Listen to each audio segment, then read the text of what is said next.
Hello everybody, can you believe it's been 6 weeks? Round 6 tonight of the GT World Challenge, the final round in Series 52, the collaboration between RRLeagues and PitStop UK. We are today here at the lovely Brands Hatch circuit. I say lovely, you can't see it from there, can you? Can't really see it from there either. Let's find something. There we go, that's a bit better. There's Robert Horvath tonking it around in practice. A couple of minutes to go in practice time.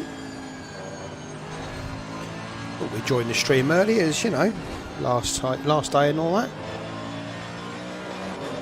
Obviously, before we start, I just want to say thank you to all the drivers that have taken part in this series. It's been really good to have some nice grids, mixed up drivers that haven't seen each other before, and all battling it out. In the main, it's been a cracking series, some awesome performances. Obviously, Camaletto winning a number of races during the series. Adrian Softich obviously winning that race at Paul Ricard by a country mile. Nico van Holt coming through the field at Carlisle. There's been so many really good memories to come from this series. It's been an absolute pleasure to commentate on, and tonight it's going to be no different, even though it is 2 gruelling hours. I say gruelling for me, I'm sat here with a can of Coke and a TV screen in front of me. These guys are sat with a steering wheel in front of them and ready to be absolute sweat boxes by the time this is finished. Anyone ever tells you sim racing is just for kids, I tell you, put a kid in front of it, tend to drive 2 hours of ACC with a direct drive wheel. Yeah, that won't be a kid anymore after that, he'll be a man or a woman. This really is a fitness and endurance sport as much as it is a skill sport. So, and yeah, it is a sport because it takes a lot of skill to do what these guys do around here. They make it look so easy, don't they? But trust me, it's far from that. Give it all you can. Typical British weather, nice and dull. Good to see people in chat. Hello Rex, how you doing, man? Good to have you there. Already people in watching, good to see. That was a bit high pitch, wasn't it? I need to lose those octaves for the rest of the evening. So everyone out or starting to go out on track. Where is our series leader? There we go. In fact, series winner. Although he's still got to complete tonight. Champion elect. I actually got the phrase correct. If you're watching on Sunday in our crew chief championship, the crew chief. Bloody hell, that was about 6 years ago. In our WTCR series, I couldn't remember champion elect for the life of me. But I've got it. I've got it this time. Mr. Kennons, good to see you in chat as well, mate. How you doing? Nice to have you with us as always. Wouldn't be the same if you weren't in chat. Oh, let's get the drive up. So, there we go. So yeah, Jack Camaletto is champion-elect. He's got enough points to take the championship, depending on what happens tonight. Not depending on what happens tonight, rather. I'm going to put a graphic up on the screen, but you're going to have to bear with me because it sort of sent my head a little bit screwly this afternoon when I was putting this up and thinking, that's not right. So there's your positions. Camaletto, Mead and Dorr, 1, 2, 3. Now, you'll, as you know, 100 points on offer for the race win. 10 points off for pole, and you'll think, well, that's okay, James Mead can score 110 here, get 483 and he'll jump Camaletto if Camaletto does nothing. But then you say, but he can drop around. But if you look across at Jack's points and add them up, you'll realise it doesn't come to 434. So RaceHap's having a little bit of a hissy on this one. And that little cross at the right hand side under Brands Hatch should actually be against Paul Ricard. So the scoring's not quite right. The drivers are allowed to drop around. What it's doing is dropping the round at Paul Ricard for Jack, but not actually giving him the chance to score at Brands Hatch. So trust me, Jack is champion elect. James can't overtake him, unfortunately, because whatever happens to Jack tonight, he'll score all the way across there. 1, 2. I'm going to try and mental maths for you here. So 1, 220, 320, 322, 422, 432, 434, 494. He's actually got bang on 500 points. There you go. So proves that if he doesn't finish tonight, he will finish ahead of James Mead. You wouldn't think I sold £30 odd million worth of cars every year, would you, with my maths? But trust me, that is right. James can't win tonight, but he can come second. He's still got a battle against David Dorr there. Both of those two have dropped rounds already, as you can see, 2 DNFs, or 1 DNF for each of them. So they'll be battling it out for second place tonight. Callum Morgan there is within shouting distance, but he does have to drop a round points, presumably those 35 he got at Zandvoort, so he can score more, but as you can see, if he drops those 35, that's put him on 285, and already he's some 65 behind Dorr, without Dorr even moving the wheel. So Callum's got his work cut out to finish in the top 3. So it's like it's been Camaletto, Mead and Dorr for second and third, and then as you can see the battle there for fourth between Morgan, Kaki, Schultz, Van Hulk, Weiser, Pavlicek, Dutz. All of those guys have put in great performances throughout their racing. You can see there from Dutz, missed round 1 and then he's gone 6th, 5th, 4th. Unfortunately, a DNF last time out, but really consistent racing from him. Pavlicek had second place, obviously, at Zandvoort in the rain there behind his teammate Camaletto. That Bentley working so well behind there. Do you know what I'm talking about? You can't even see it, can you? There you go. Wrong screen up. Trust me, I know what I'm talking about.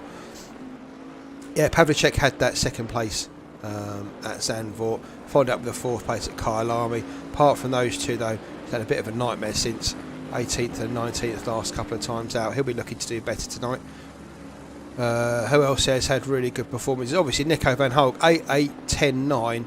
Doesn't really show what Nico's done this series. That race at Kyalami, that performance, he was very quick in practice, very quick in qualifying, very quick in the race up until lap 2 when he got turned around at the final corner. And his recovery drive from the back of the field in that race was something to behold. I think last time out as well at Mount Panorama, same kind of thing for him there. So Nico's done really well this series. Obviously, Daniel Schultz had that second place at Paul Ricard as well. So everyone in that, say top 10, but really if you look there, Arella in that first race, P3, Rosendahl in the second race at Zandvoort, P3. You remember he was leading that first race at Suzuka with Jack Camaletto up until, what, 2 laps to go. And the two of them came together at 1:30. And Rosendahl ended up 10th after going hammering into the barrier there at some breakneck speed. So there you go. Shall we look at the team one? We've got that somewhere. I will try and put this up in good time this time. There we go. Look at that for the top. Paradigm Shift and Maniac Refueled. Camaletto, Pavlicek, Kaki and Mead. It's all up for grabs tonight. Camaletto will be looking for a decent performance from Pavlicek tonight. And Mead and Kaki, obviously, a very strong performance. So that's all to play for up there. PitStop UK team there, Ryan Leach, Callum Morgan. Sit there in third. They'll be fighting out with Team 77 for the final place on the team podium with Arella and Fillingham. So only, what, 6 points between those guys. So that's going to be pretty good. And look at David Dorr as well. Robert Horvath, 558. Remember, Horvath finished second at Paul Ricard before picking up a penalty that pushed him right down the field. So they could potentially be ahead and sitting in third place right now if it wasn't for that penalty. But there we go. That's the way the cookie crumbles. And even Rosendahl and Wise are back there in P6. Quite easily take P3 tonight. So all to play for in the Teams Championship. Right, let's get rid of that. Still 30 minutes to go in qualifying. Where are we? Jack Camaletto currently leading the timing sheets. Don't do that. Got out of heart failure then. It just froze. Don't do that tonight, ACC. Got 2 hours of this. So Camaletto leads. Schultz there in second. Obviously getting a bit of pace in that McLaren. He's always found a decent setup for himself. Last couple of races he's really put it together.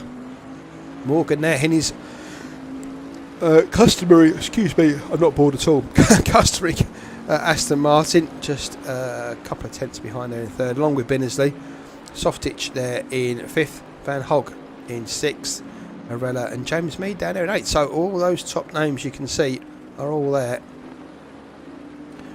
Camaletto about to come round and start a new lap. He's already 3.5 tenths up. In fact, now he's right at the top of that's Druids, isn't it? I thought that he was coming around into the start-finish straight, but no, he's just starting a lap.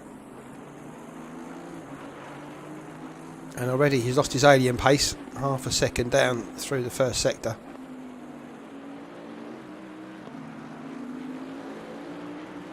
And that's almost a second now, so we'll leave Jack to that.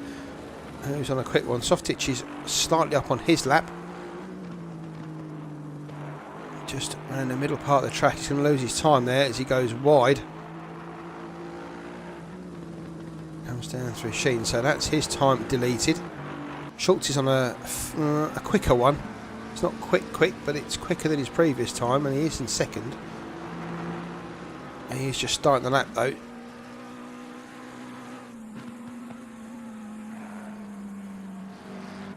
Goes wide there, so that's him done. Softitch 2 tenths up.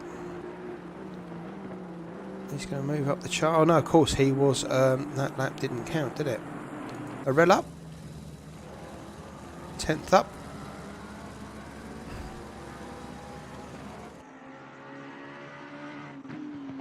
Comes down to the final corner. Lost a slight amount, but he's still slightly quicker.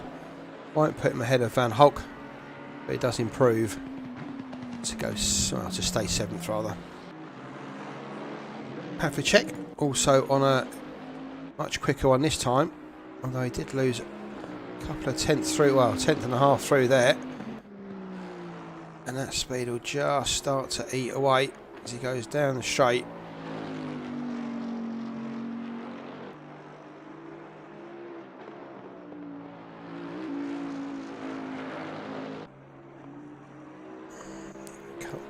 Corner here at Sheen. That's nice. Keep it on the black stuff, which he does. And through Sterling's here. Nice corner for that Bentley. Stays on it. 3 tenths up so far, Pavlicek here. Can he keep it together around the final corner? Looks like it. Picked up a lot of time through there, didn't he? Look at that, half a second. He's up now. And across the line. Goes second, just 7/100ths behind teammate Camaletto. Nice lap from Radek. And that's what Jack's going to want to see from his teammate, so they can try and clinch that team's championship. Well, meanwhile, James Mead is down there in 7th. And teammate UC Kaki, where is UC? Oh, he's down in 10th. He's 3 tenths up as well on this lap. 4 tenths up now. This is going to improve UC, probably up to about 3rd, I reckon, here. He does indeed. Kaki goes 3rd. The two teams really fight out here. Just need James Mead to come to the party now. Currently down there in 8th position. He was pretty close to times at them not long ago. He's now all the way down there, 4 tenths. I say all the way down there, 4 tenths behind. That's kind of like a blink, isn't it? But Binners is in the pits. Who's gone quicker there then? We've missed the name going in there. Van Hulk, Softitch, Schultz pushed down to 6th. Callum Morgan up into 7th. Yeah, he's just gone through.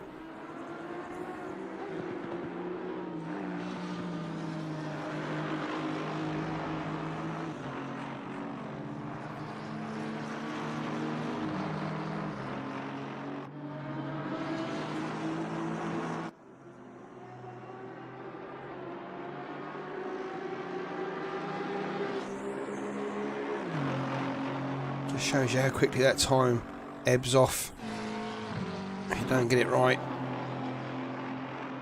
before you make your entrance onto the straight, rather.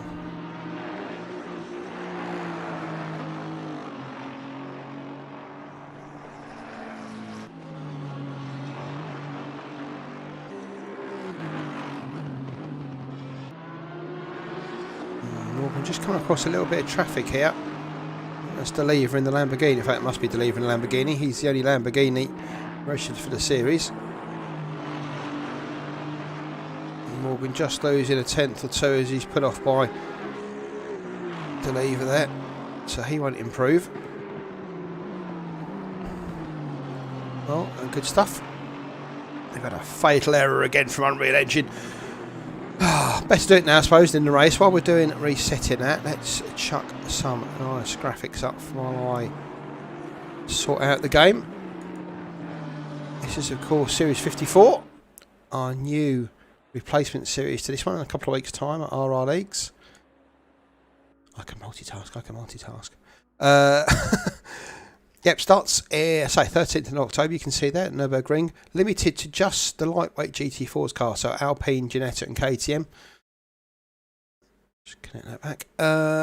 Yeah, so the drivers can use each car twice, and only twice. Green light, give it all you can. So between the 6 tracks, they'll choose which car suits them the best. And obviously get a setup for those cars. So it's a nice, interesting series. They can't get used to a car. All of them drive very differently. I'll be really interested to see how the guys handle the KTM. I love that little car. Nobody else does. Every time I turn up at a GT4 race and that, nobody else is driving one. So it'll be really interesting to see how people get on with that one.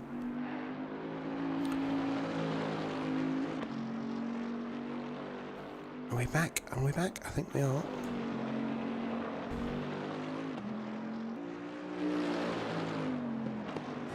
There we go. Sorry about that, ladies and gents. Wouldn't be the same without a technical glitch, would it?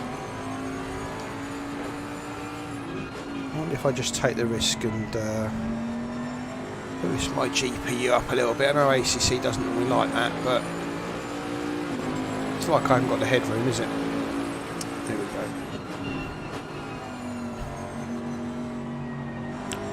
Get out of mining setting, get it onto power.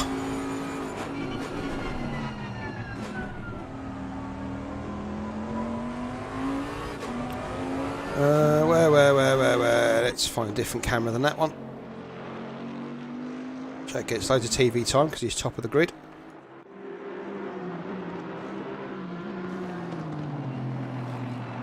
Morgan getting a little bit snotty there with Antonio Deliver by the looks of it.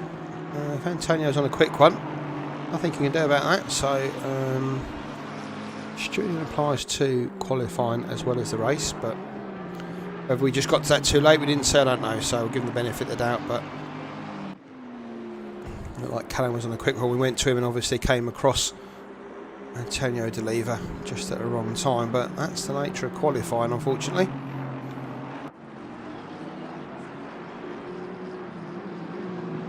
Arella currently 10th and a half up. That's improved him up to 5th position.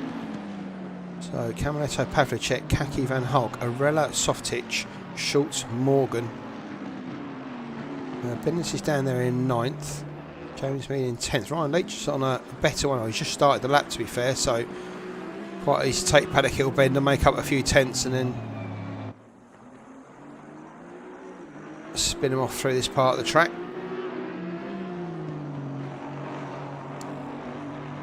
Yeah, so he's wide there, loses the lap, unfortunately. Anybody else on a quick one? Softich, further up, stays just in line.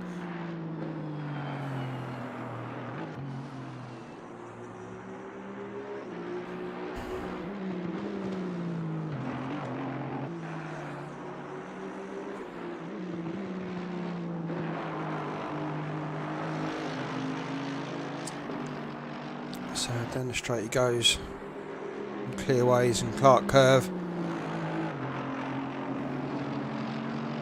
to the straight. You see he lost a lot of time there, unfortunately, so nothing for Softich there. He's struggling to put a lap together here. Morgan desperate for a clean lap. Yes, he found one. 3 tenths up.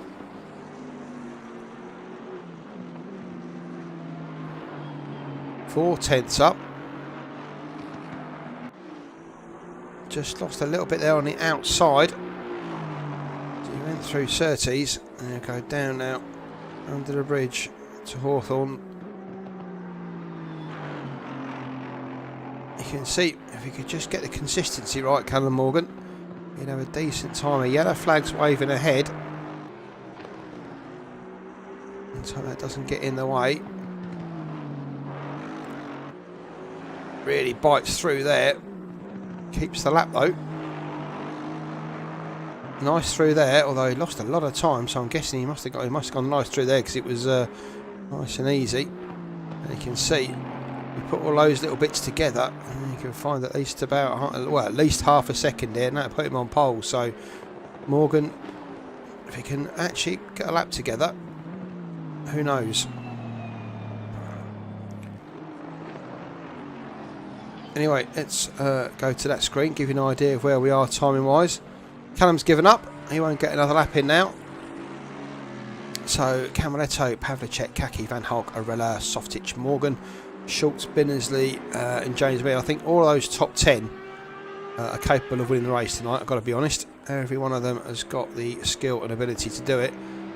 It's just, can they? Camaletto's obviously proved that before, as has Softich. The others still to record a P1. All of those guys really capable of it. David Dorr down there in 14th. I know the Mercedes seems to struggle around here. Him and Horvath, so almost a second down, and those two drivers, quick boys. Jim Britton and his NXX, 3,000ths behind the sister NSX there of Dusan Magyar.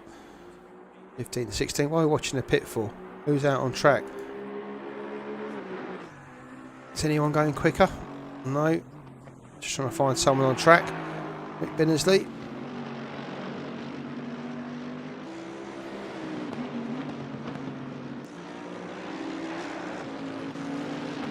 Not on a lap. You can see the time in the top, red, so that won't count. Who else is on a lap? Schultz, but he's a second down, so they're always getting their last minute practice in before race starts. 2 hours tonight, 2 mandatory pit stops. 2 mandatory pit stops, 2 fuel stops, so they have to take fuel at each stop.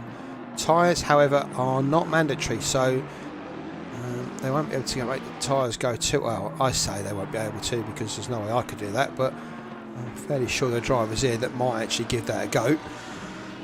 Personally, for the extra time, you come in and change them, but again, because you've got to do those 2 pit stops when you changed, you obviously can't change them on the hour because that wouldn't really be the best way of doing it. But I think that's what's been said in the team chat and the series chat this week, is that tactics will play a big part tonight, and the pace will change because you might have guys going out there with a full tank in the gravel. Daniel Schultz doing it for the crowd. McLaren seem to like that corner, don't they? At least he kept it out of the trees.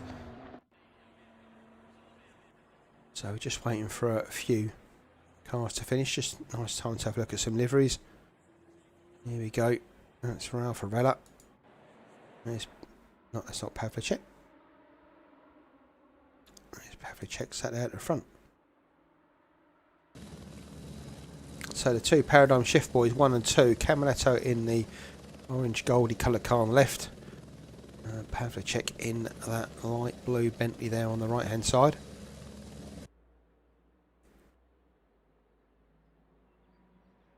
Can we get a better view? No, that's about as good as it gets. I haven't got my controller set up to go and do free cam, so I'm not good enough to do that by hand. Am I good enough to do that by hand? I've got 2 minutes. If I get this wrong, shoot me. Let's go up the grid, shall we? There we go. Speed it up a little bit. All on the jacks as we go up. There is UC Kaki there in 3rd. Van Hock there in the distinctive black and purple Bentley. There's Arella. And that McLaren. Softich there. Aston, and as we go down, Callum Morgan there on the left hand side in the, again, distinctive black and gold Aston Martin. Daniel Schultz on the right hand side, and you'll see Rick Binnersley in his customary pink flashed Bentley, and there is James Mead, teammate to Kaki, and we'll look to improve there from there as they chase the team's championship. Ryan Leach, teammate of Callum Morgan, there in 11th. Cy Fillingham, teammate of Arella, there in 12th. As we go back through the field, Morris Dutz down there in 13th. He'll look to improve from there. As will David Dorr. Deliver in the Lambo. You can just see him there as we start to pan through. Robert Horvath next to him. And then the two NSXs of Magyar and Britain. At the rear of the field, Mayer and Fredrickson. At the back, this is where I can't find how to get out of free cam, and you end up following a car around the track for the next 10 minutes. Whew. So that's what they've got to look at. That's it, that's not how you do it, is it? 30 seconds. Oh, I knew this would happen. Is it F1? It's F1. We're saved. We're safe. There we go. Whew. Let's get the broadcasting overview up. I'll tell you what we are missing. We are missing a little bit of RR Leagues, aren't we? Where's the old stream logo? Here we go. It's almost like it's professional. So here they go to start the short formation lap. I'll come round Clark curve here.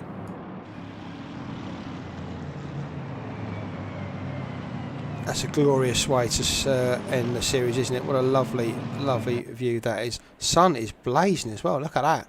Flags are flying, but the sun is cracking the flags. Lovely, lovely, lovely. Here we go. Camaretto, Pavlicek, wait for the lights to go. Across the line in a second. And it could be any time now. They're straight away. The lights are green. Camaretto and Pavlicek side by side. Don't take each other off, boys. We've been there before. Further back through the field. Looks like everyone's got away well. Long race this one. I don't want to be going mad at the start. Camaretto and Pavlicek taking the option of just basically going side by side for the whole race. And stealing the team's championship. Why not? I've seen worse tactics. Although Kaki now getting a bit interested on Pavlicek. That one as they go through Surtees. Pavlicek and Camaretto running very close there. But Camaretto comes out in the lead from Pavlicek. Kaki there challenged on the outside by on the inside by Van Hulk. In fact, Van Hulk's through on Kaki. Arella's there in 5th. James Mead, what a final start from him. Up to 6th, that's more like it. Bennersley there in 7th at the back. At the back, well, the back of this group. Leach up to 8th, Schultz 9th, Fillingham up to 10th. Good start from him. David Dorr up to 11th. Jim Britton up to 12th. My God. Morris slipped a couple of places there to 13th. Myers up to 14th. Horvath 15th. Softitch has had an awful one there in 16th. Should we have a look and see what we can see? Let's go back, watch a minute. These guys aren't going to do anything, are they? Let's see if we can see anything at the start. And we'll go back and watch it from... Let's go and watch it from... In fact, at this stage, Softitch is already at the back of the field. Yeah, you can see. So, it's obviously gone wrong for him at the start.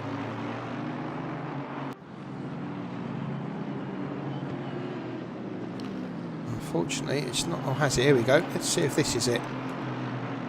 Let's wait for the replay to finish. And we'll have a look. But you can see, yeah, Softitch must have got pushed out either at Paddock Hill.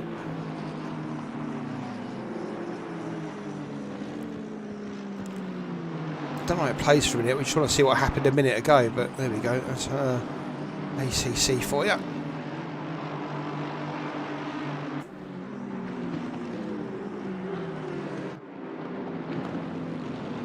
So guys, this bit isn't live, it's a recording, just ACC doing its thing. There we go, now we're back live. Camaretto still leads from Pavlicek, Hulk, Van Hulk, Kaki, Arella, Mead, Binnersley, Leach up to 8th now, Schultz, Fillingham, Dorr, Britton, Lutz, Meyer, Horvath, Fredrickson, Deliver, behind Morgan, Magyar, and Softitch is right at the back, he's obviously struggling. What's going on there? Let me see if this is the accident I want to see.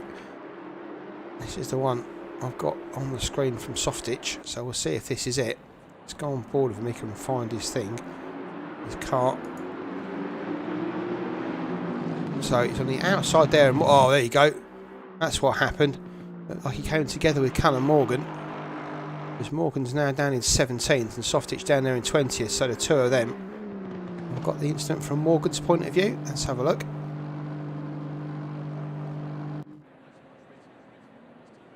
So there, I think this is not going to give it to us. It's going to cut off beforehand like it usually does, unfortunately.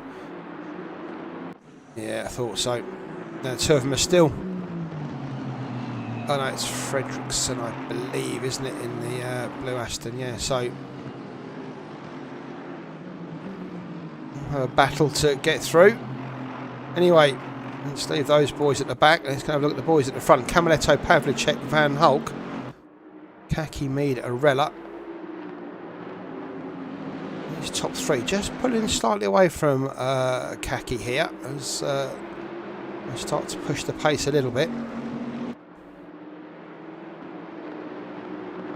Let's find Van Hulk and let's go on board. Pavlicek just in front of him. Camaletto, the two Bentleys. Different lines through there. All three of them Bentleys actually, obviously, all right-hand drives.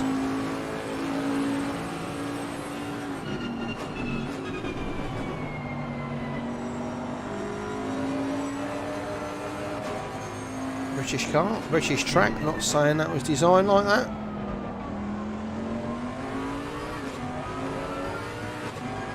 You can see cars still streaming through Paddock Hill Bend. Well, these guys are already coming up to the Hawthorn Straight. Oh, Pavlicek just gets it wrong. As he comes out there at Surtees, they're going to go side by side now as they go up and then down the dip.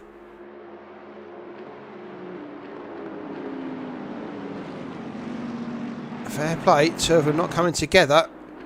Although Pavlicek will have the inside here, and yeah, rightly so. Nico Van Hulk decides I'll try another day. See behind the two maniac guys of Mead and Kaki, or Kaki and Mead in that order. Starting to just get back into it now. So Camaletto leads from, it's not Van Hulk, it's Pavlicek in second. Van Hulk's in third. Kaki and Mead fourth, fifth. Arella's still there in sixth. Should we see if we can get some gaps up on the screen? That's what we want, isn't it? In fact, that's the deltas between them. Let's get the proper deltas. Will it give us the proper deltas? No, doesn't seem to want to. Just give us that. Okay.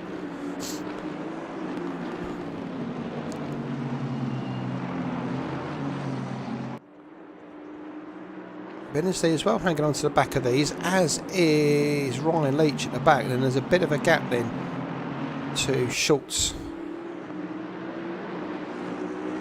So the top 8 showing decent pace here. No more so obviously than Jack Camaletto.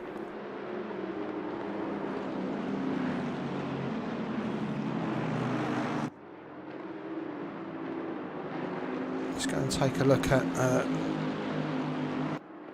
Mick Bennesley.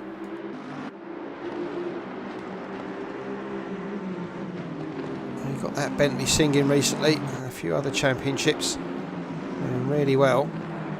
No different here though.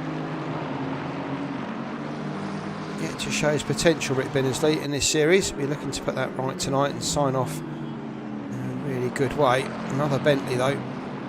4 in the top 7.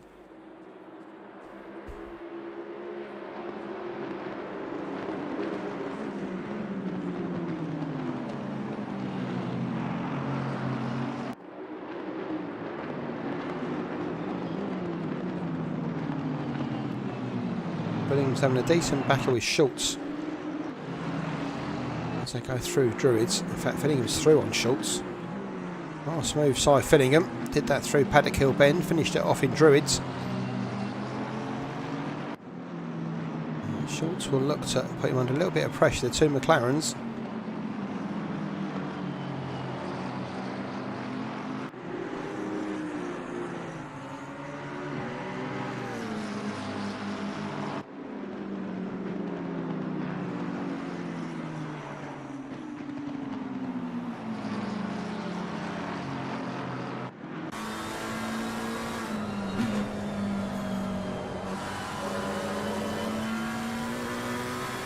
I ain't doing this because I love the sound.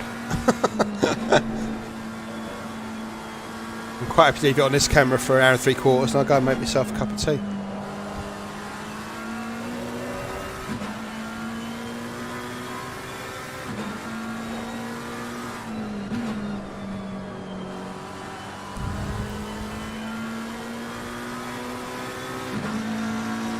So there's your top 8?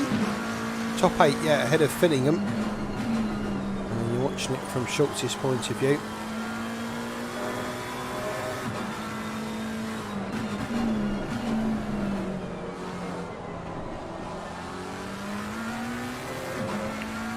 Got the traction control on a reasonable 4. These McLarens do like to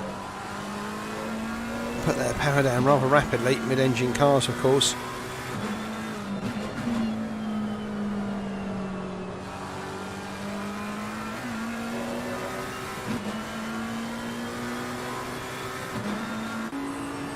Let's kind of have a look at Ryan Leach. Oh, that is Rick Binnersley. Ryan Leach just behind him.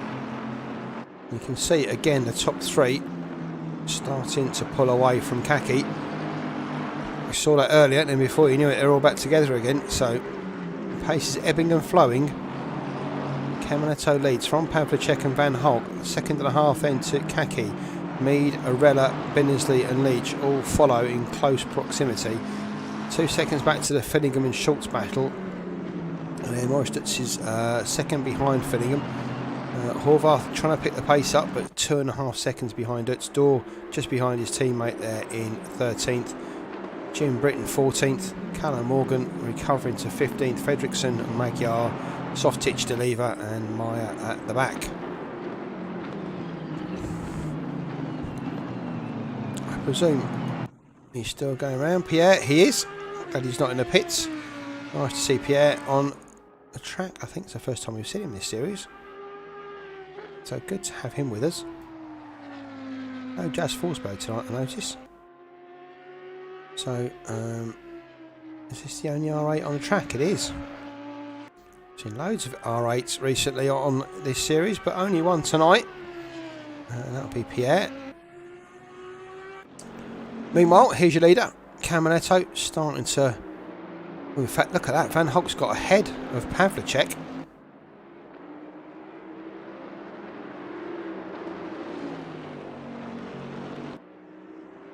So Van Holt starting to make inroads.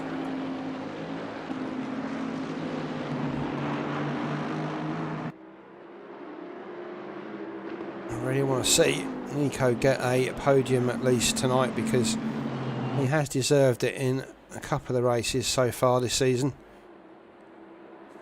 It was pretty consistent at Suzuka, but didn't really show exactly what we would see. And then Zandvoort was Zandvoort, wasn't it?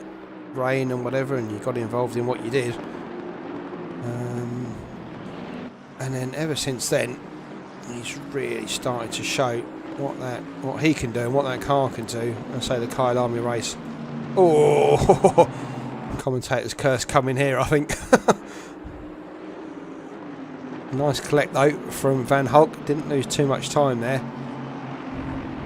But he has given a little bit of hope to Pavlicek. As Reddick goes down the straight. Pilgrim's drop.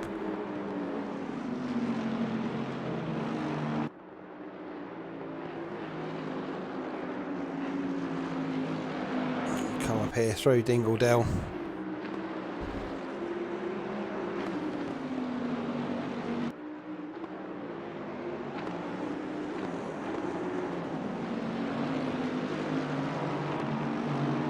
So,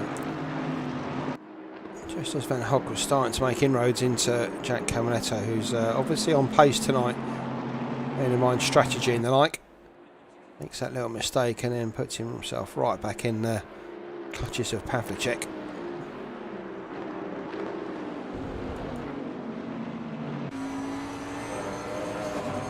And here is Radek.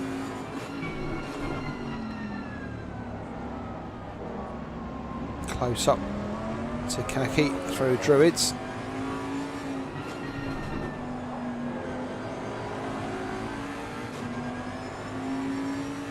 Stuck in the wheel. As it goes through Graham Hill Bend to Surtees. Such a difficult corner to get right and then get the pace to come down Hawthorne Hill.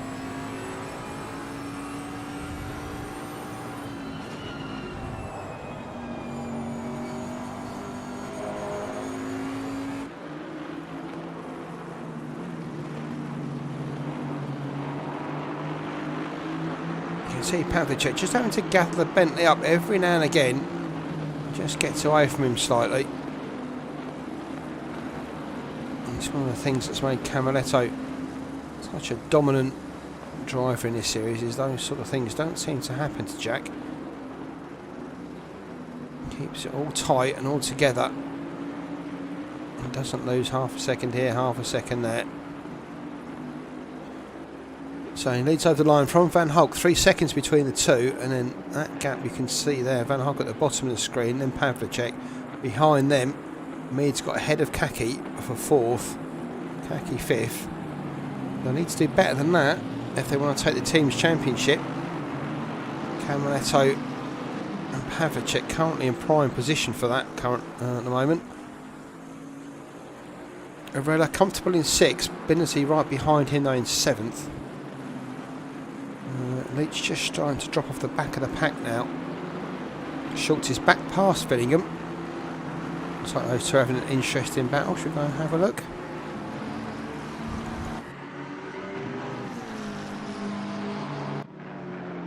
So Fillingham streaming tonight. If you want to go and have a look at his stream, either now or after the race.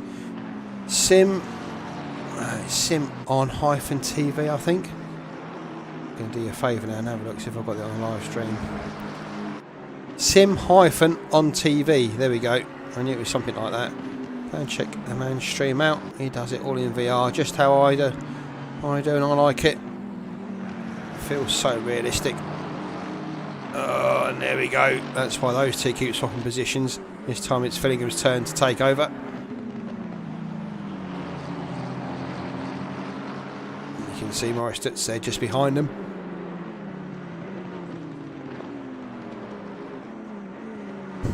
Three of them having a pretty fun race. Horvath and Dorr, teammates just behind those in 12th and 13th. Morgan recovering to 14th. Adrian Softy still down there in 18th, but still going round. Good lad.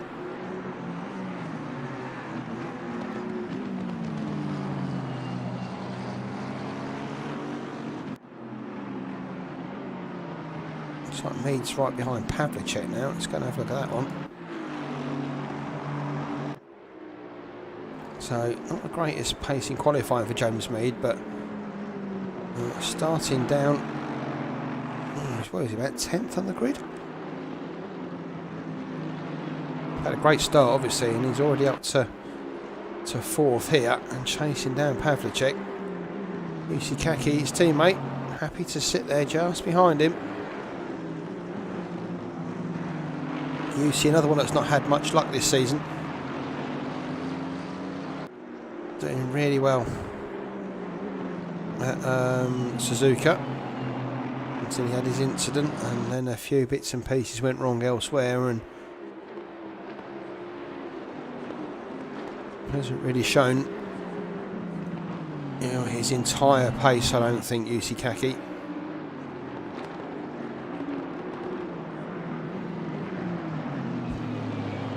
But a long way to go. We haven't got 20 minutes through yet. Still an hour and 40 to go. And the guys need to make 2 pit stops. You can see in the TV tower on the left hand side there's an orange bar next to the driver's, well, next to the driver's number. Most of them have got a 2 on there. Adrian Softich just showing up with number 1. And that means he's made one of his mandatory pit stops. One more to do. So although he's down there in 17th and quite a ways back through the field, he's already served 20 minutes or so of pit stop time. And the pit stop here is actually quite difficult. The entrance on it is a horrible entrance to the pit lane. Really have to slow down for it. So although Softich is down there in 17th, he's got at least 20 seconds on a lot of these guys. In fact, all of these guys. Nobody else yet to make a pit stop. So bear that in mind. He will go long on this stint.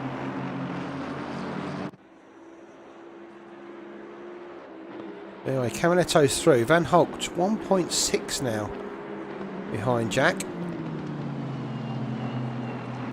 Me trying desperately to get on the back of Radek Pavlicek.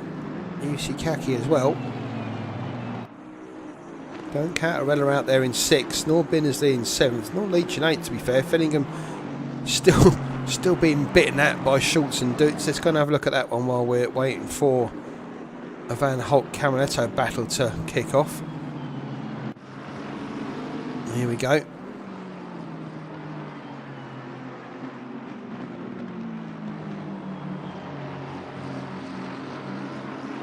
Let's put the camera on the middle 3 of these cars and then we can keep an eye on all of them. Just see Robert Horvath there in the background. Just trying to keep in touch with him. Morgan already passed David Dorr on his recovery.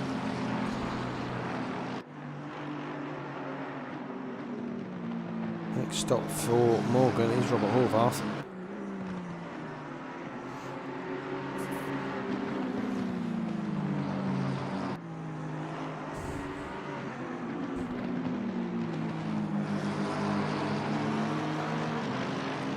That's his chance as they come down through clearways and the Clark curve. Camaletto Fillingham just managing to get that absolutely nailed and pull slightly away there from Schultz and out of danger.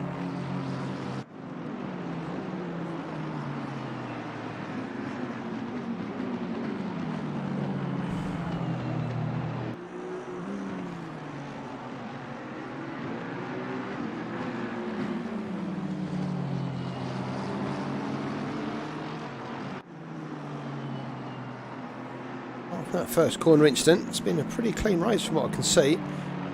ACC not giving us any indication of any accidents. Camaletto's just picked up the pace on Van Holt, made the gap 2 seconds now. Van Holt's got 3 seconds on Pavlicek though.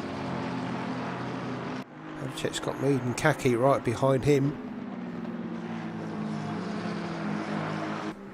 And Arella's got Binnersley right behind him. And we've pulled away from Leach now, a couple of seconds or so. And behind Leach is this battle for 9th between Fillingham and Schultz. Schultz has just dropped off the back of it slightly there. There we go. Here he comes.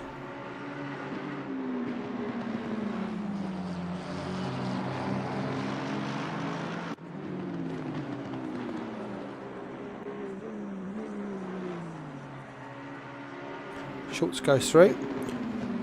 124.8. His best so far 125.6. So good pace here from Schultz and Fillingham.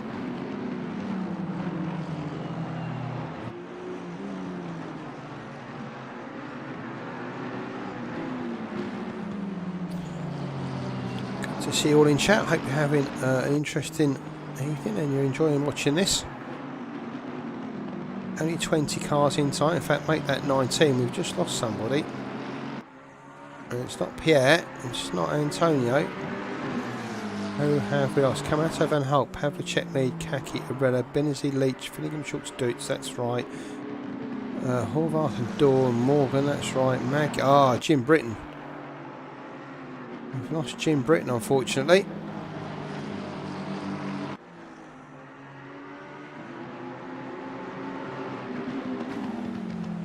Nice move by Dutz on Filling. Oh, I spoke too soon.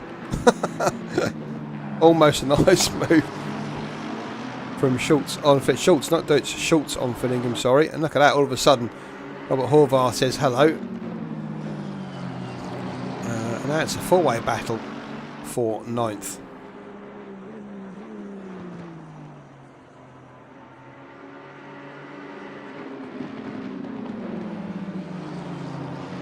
Thinking his attempt to push poor Nico Van Hulks. Okay, a few little slight errors here and there. You can see he's dropped to 3 seconds now behind Camaletto. Meanwhile, Pavlicek pulling that distance back, so I'm guessing Nico's made a slight mistake. That's the pressure off Camaletto. He can carry on with his strategy as he was.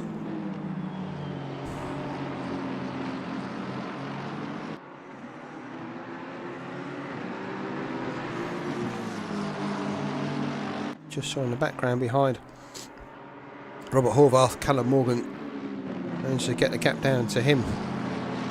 3.5 seconds. He's pulled out a second over David Dorr. Sorry, not the greatest time to get hiccups, is it?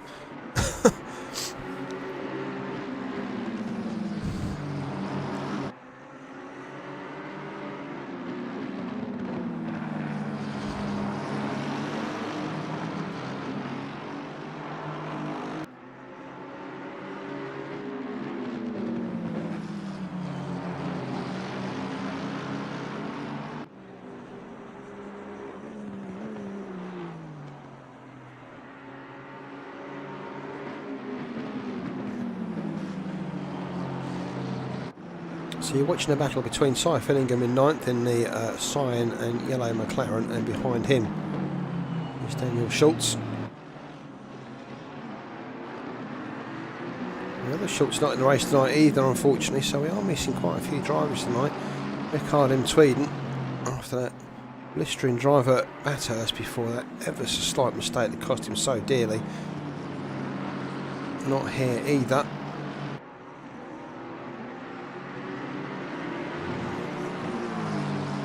Schultz is about to get swallowed up by Dutz on the outside. Schultz will look to keep the inside line, but he doesn't have the pace up the hill. That's a nice move by Maurice Dutz there. Up to 11th, up to 10th rather. Schultz down to 11th.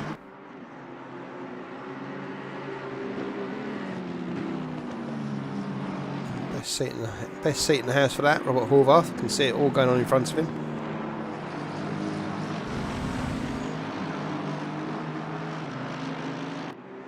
Go back up front. Look at the James Mead Relic Pavlicek battle. Just cutting through the back markers there. You can see Pierre Mayer there. About to get swallowed up. Camaletto's already through. Van Hulk 2. Next up, Pavlicek and Mead. And behind them you can see Kaki, Arella and Binnesley. Pretty close formation, second covering those three.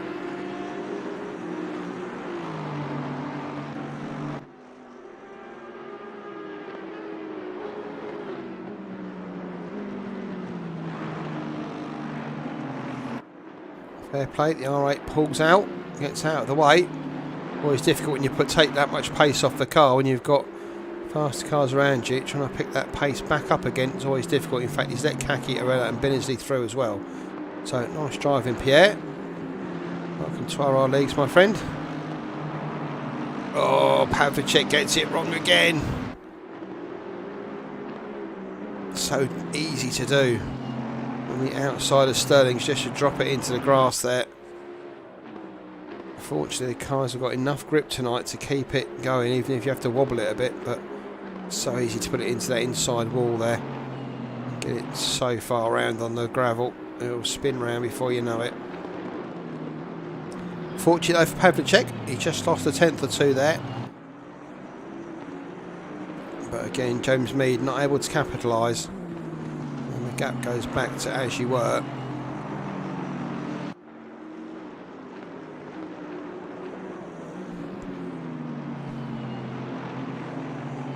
Go back to the ongoing battle between Fillingham, Dutz and Schultz just behind them, and you can see already Morgan on the back of Horvath behind them, so almost a five-way battle here if they can just put it together, those back two.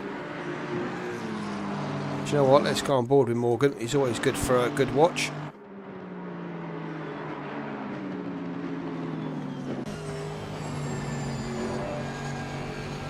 From Morgan's Aston Martin. In front of him, Robert Horvath. In front of Horvath is Daniel Schultz. Fillingham and Doots disappear over the hill.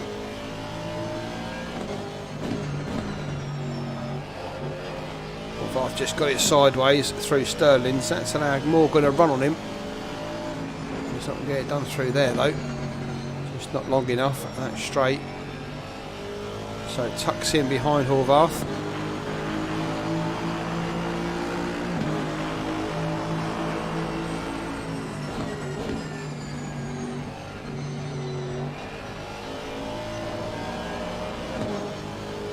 Yeah, sometimes I think this view gets a little dull, but do you know what? I know that's what you all like to see. You're driving it with them as you sat there, I know.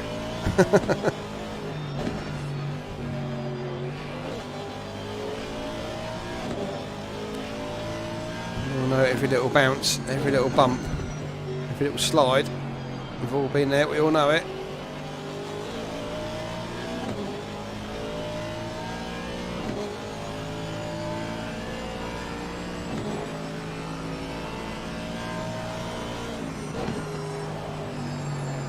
Morgan's charge come to an end here behind Robert Horvath.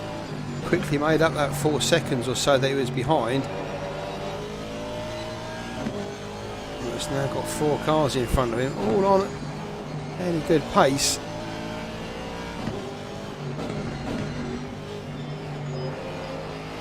And so remember, Robert Horvath second at Paul Ricard until he was demoted down the order. Schultz. A really good performance at, I can't remember where it was. I think it was the 4th race we have. I should know this.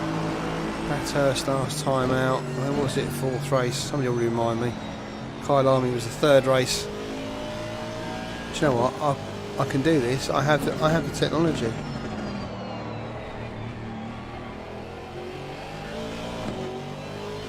That's Paul Ricard. Was it Paul Ricard where he did really well? I don't know. Anyway, let's get that off the screen. Apologies. There we go. So Morgan passed Horvath. You saw that. So Morgan up to 12th. Horvath behind him in 13th. So I'm getting a bit of dirt there. Either Schultz or Dutz or Fillingham. Let's go and have a look at that battle.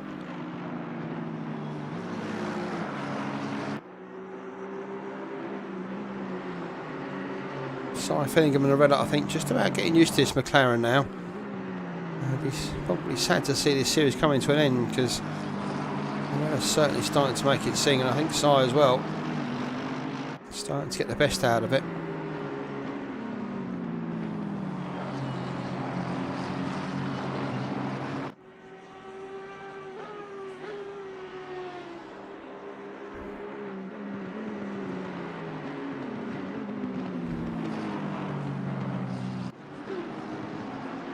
Flames spit out the rear of the 720.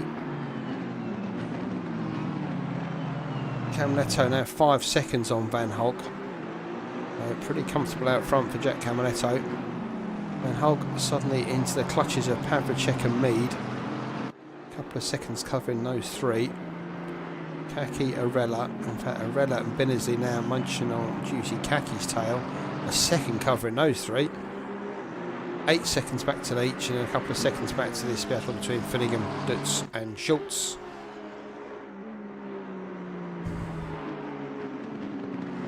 Let's go and have a look at the Usikaki battle.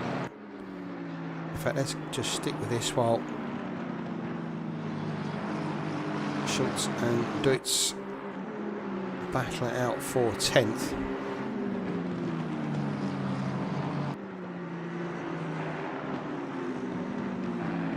That's just been put right.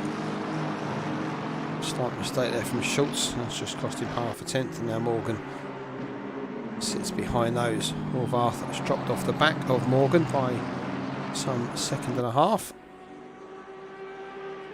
So yeah, where were we? Arella and Bennesley and all that lot. Let's go and have a look at that one. Oh, there we go. Speaking of which, Bennesley and Arella going side by side. Arella tucks in behind Bennesley, going through Surtees. So easy to come together there, but I guess that was a slight mistake. And Ralph Arella let Binnersley through. So Rick Binnersley up to 6th, Arella down to 7th. Yeah, order so far: Camaletto, Van Holt, Pavlicek, Mead, Usikaki, Rick Binnersley, Ralph Arella, Ryan Leach, Fillingham, Dutz, Schultz, Morgan, Horvath, Dorr, Softich, Magyar, Fredrickson, Meyer and Deliver. One absentee retiree is Jim Britton in the Honda NSX, so down to 19. The final round of the GT World Challenge from RRLeagues and PitStop UK. Oh, there's a slight break in the action.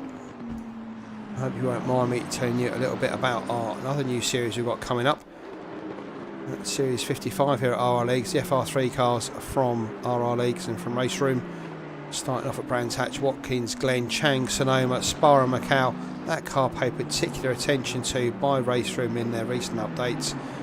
I was lucky enough to partake in some of the track tests we had to carry out to pick the right car, right tracks for the car and for the races. I have to say, that's the one. All the details are available to register for that series on rrleagues.com. Jump over there and get involved, because that's going to be a real test of the driver, but honestly it's so much fun to drive.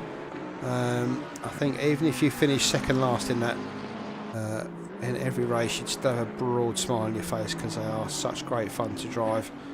I wouldn't say they're difficult to drive, you know, they're it's difficult to lose them under power out of corners. They are pretty stable, plenty of downforce, plenty of grip, but to extract the maximum lap time benefits from them, you do need to push them, and that's where the skill comes in.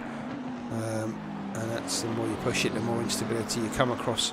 Arella just starting to feel that McLaren eat into its tyres.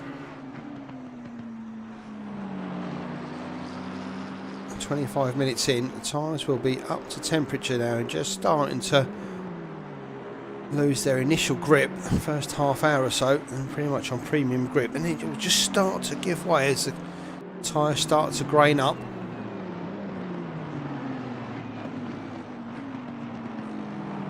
And that back side of the circuit, constantly turning right.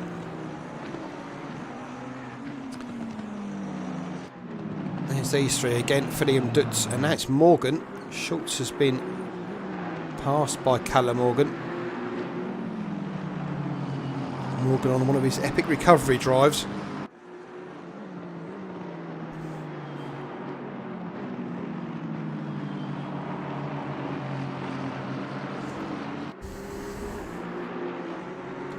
Fillingham though, handling the pressure. There in 9th. Dutz has been pushing him for a while. Gets a little flash from him, not sure what that's for. Pretty sure I just saw Si flicking the finger in VR.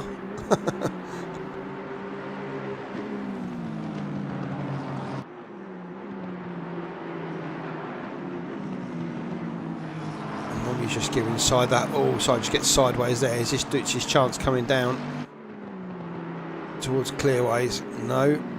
Fillingham's done that before and then picked it up through this corner. This time not finding that same magical ability to pick up half a second on Dutz, and now he's still under pressure as they come through Paddock Hill.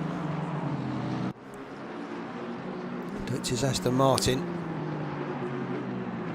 taking a slightly tighter line there, it's giving him a bit more speed up the hill. It's irrelevant though, because Fillingham's already thrown up, and down he sweeps with Graham Hill.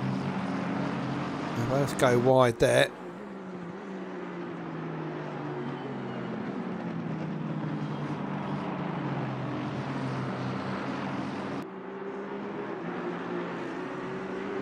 Closest battle on track at the moment, 9th, 10th, 11th and 12th. Morgan, Dutz, Fillingham, Dutz, Morgan and Schultz. Just see ahead of them there, Ryan Leach as well.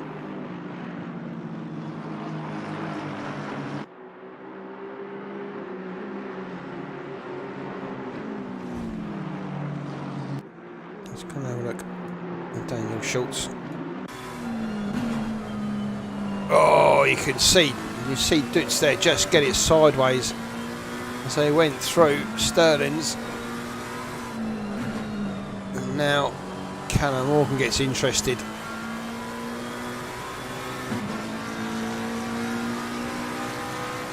Over at start finish line they go. 27 laps gone. Fillingham in 9th. Dutz there in 10th. Morgan 11th. Schultz, you're on board with in 12th. Just behind these Horvath and Dorth teammates, they're covered by a third of a second. So those two AMGs thundering round. But obviously not suited to the Brands Hatch surface here today. Oh, Dutch just having a look on Fillingham there, different lines as they go through.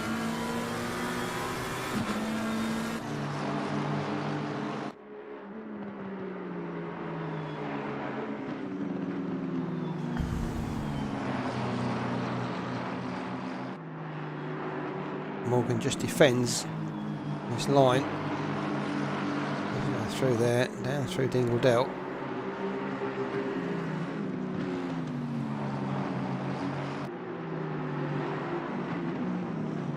Fillingham being pushed again by Dutz. Dutz waiting for that little error for Fillingham out of Sterling's. Didn't happen this time. Fillingham's got it clean through there. Clean through the park curve as well. He's got that one pretty much nailed. And across the line they go. Van Hulk currently leads from Pavlicek and Mead as Jack Caminetto makes his pit stop. His first pit stop of the evening after 40 minutes. So he finds himself in 12th behind this battle. Is that going to hold him up? As he pitted at the right time, 1.3 seconds behind Daniel Schultz in 11th. We just see him at the back of this train, and no, you won't. Thanks, timing chart. You got that wrong, didn't you? In fact, Camiletto down there in 14th. Is that just the timing sorting out after his pit stop, or has he made an error?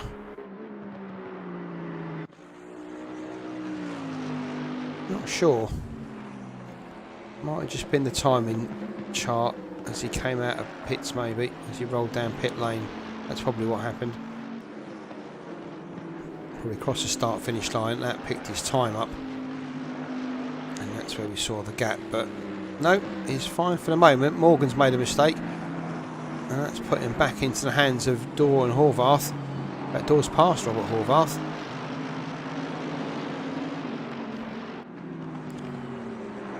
So Morgan's race to the top. He's temporarily suspended. And there he'll have to chase down Dutz again.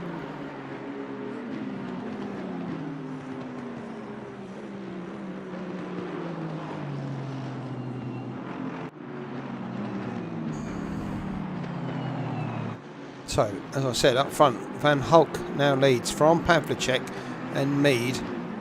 Kaki in 4th. Binners is right, well, say right behind Kaki, almost right behind Kaki in 5th. Varela there in 6th, Leach in 7th, and this battle of freight between Fillingham, Dutz, Schultz and Morgan. Obviously Dorr, Horvath, and then previous race leader Jack Camiletto down there in 14th. Him and Softich, I would say, on the same kind of pace now, 14th and 15th, both having made one stop. Oh, he's feeling I'm going to get in trouble here. It's really close behind him. Fillingham can't afford any errors through this part of the track.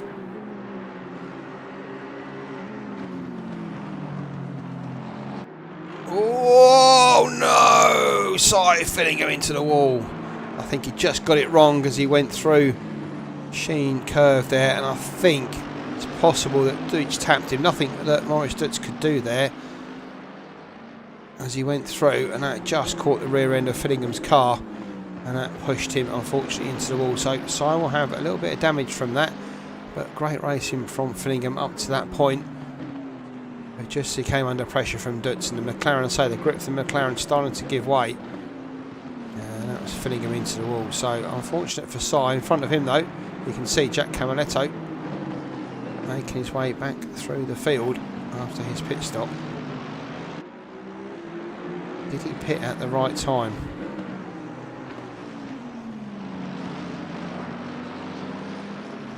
Just going to sit in this traffic now. Behind Horvath and Dorr. Forget that. He's through on Horvath, or is he? The two of them side by side.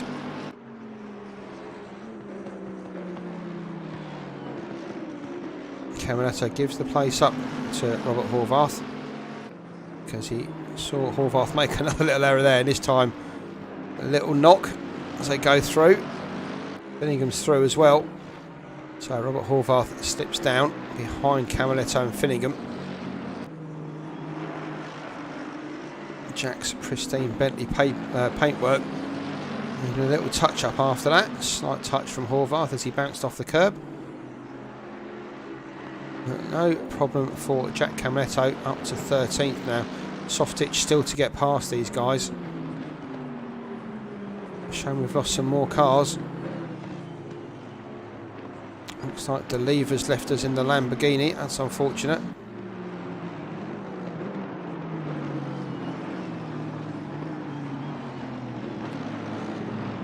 Martin Kennan's there in chat, just thinking Dutz and Callum Morgan had a little coming together, and that's what might have ended up with Morgan in the gravel. Fortunately, ACC not giving me the opportunity to look back at that one. Didn't see it as an incident worthy of report.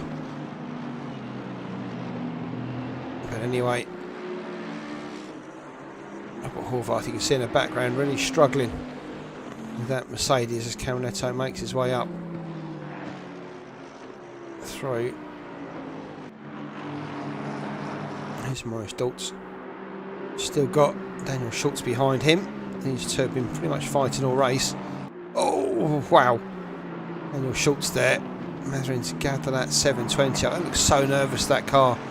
That McLaren really been a handful around the Kent circuit tonight. Even the Red I've seen make a few little twitches every now and again with it. If you've driven that car, you'll know what it's like. I remember driving it at Barcelona, and every time I went through 11 and 12, just basically just gritting my teeth, hoping it would stay round the right way. Looks like it's having the same kind of thing here.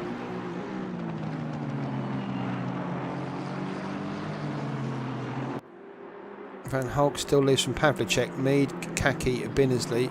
Novella's now right with that group with Kaki. Kaki, Binnersley and Novella. Obviously Binnersley got past him a little bit earlier. Novella's managed to stick with that battle. And then a gap back to Ryan Leach. And this battle here between Dutz and Schultz. Morgan recovering to 10th, Dorr 11th. Caminetto trying to make his way through the field in 12th. Finningham just dropping back from Caminetto's pace in 13th. Horvath 14th. Softitch in 15th. Fredrickson 16th. Magyar 17th. We've lost Jim Britton. Antonio De Lever. And one more. I wish I could tell you who that was, but I have a memory of a 50-year-old, and that is what you get.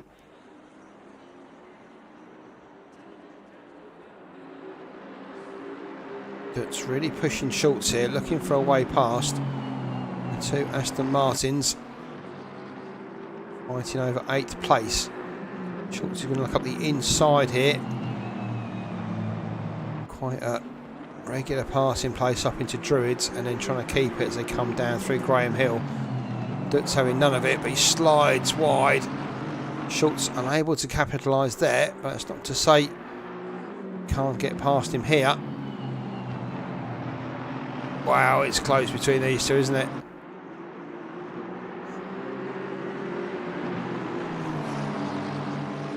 In fact, that was Ryan Leach. Sorry, my bad. I was watching these two. That's Ryan Leach in a PitStop UK car. The McLaren of Schultz goes past Dutz there. And in front of them is a... What's gone on here? How is Callum... Oh, Callum Morgan's caught right up to the back of them. I've seen two PitStop UK cars there. I was getting a bit of double vision deja vu, but no, that's what's happened. So Leach has been caught by Schultz. That's them two up there. Behind them, Dutz and Morgan.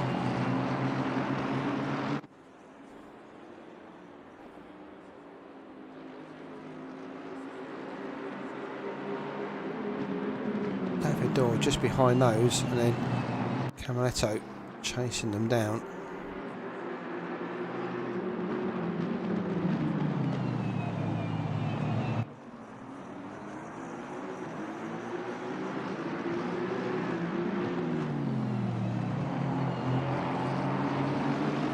So it looks like Ryan Leach struggling in this phase of the race. Daniel Schultz's McLaren not suffering like the Fillingham car. We have seen it a bit twitchy. Ryan Leach just losing pace. Behind them, Maurice Dutz every now and again. The lights are flashing. And Callum Morgan in 10th. And behind them you can see David Dorr and Jack Camaletto. And those two racing.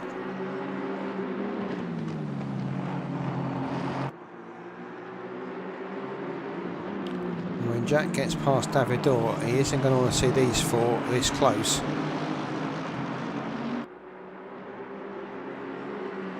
Morgan past Dutz there for 9th position.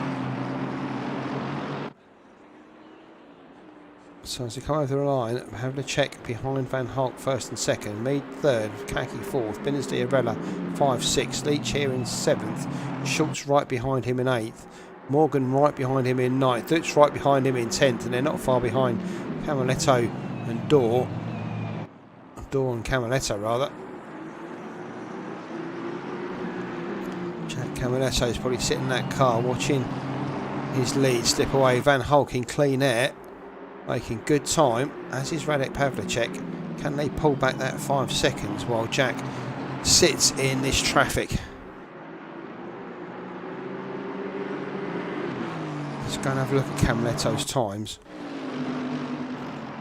1:23.3 is best. Last time round a 24.8, so a second and a half off those times he was doing while he was sat at the front. Remember, he will have more fuel on board than when obviously ended the first stint. But knowing Jack's tactics, he may well have filled up to the brim to just splash it and go at stop number 2.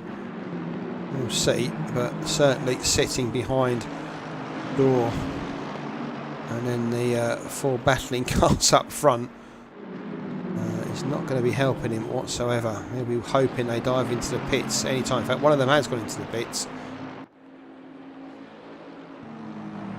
Torella, sorry about that. Let's go and have a look. So it's actually Ryan Leach into the pits, the leader of that group. So Ryan Leach pits. Morgan is actually through there on Schultz. So Morgan moves up to 7th. Schultz 8th. Dutz 9th. Dorr 10th. Camaletto 11th. And Camaletto losing buckets of time here. Even though these guys are driving quickly, they're having to defend and having to take different lines. Jack Camaletto's original lead starting to erode.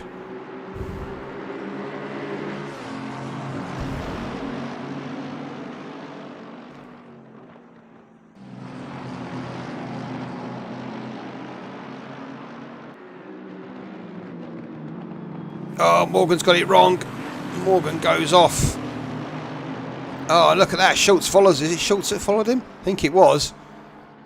So, 2 of them went to the scene of the accident. Meanwhile, poor old Jack Camaletto's having a ride through here. He's just seen 3 cars split, and he must be thinking he's like Moses in the Red Sea. Was it Moses? Was it the Red Sea, the Dead Sea? I don't know. We want the sea that split open. Anyway, that's just happened for Jack. He's through past 3 of them. What was a nightmare a lap ago is suddenly a lovely dream.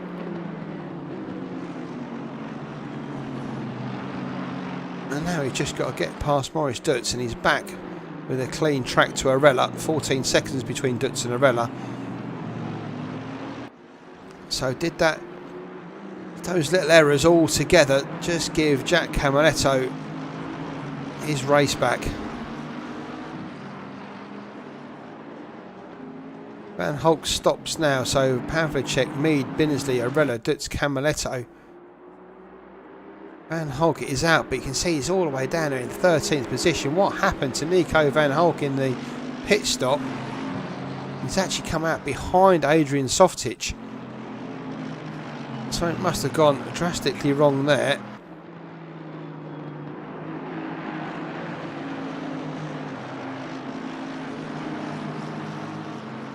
Let's just have a look and see if we can see that Callum Morgan incident. I presume this is where he went into the gravel. No, different one. Can't see there's an accident here. Doesn't touch anybody. He's not close enough to touch anybody, is he? No, ignore that one. Not really sure what that was about, but anyway.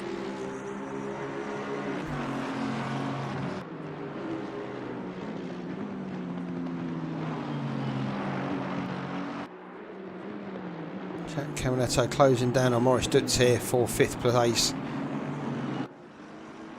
Dutz actually got some pace, you can see 124.2 in clean air. But he's been battling with who was he battling with? Daniel Schultz, obviously, for quite some time.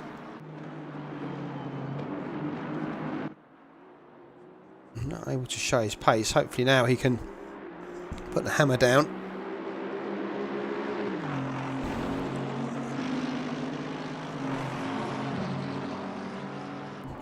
So Pavlicek still going. 55 minutes of the race gone. Pavlicek leads from Mead and Binnersley, Arella and Dutz. All those 5 still to stop twice. Camaletto there in 6th position. Already made 1 stop.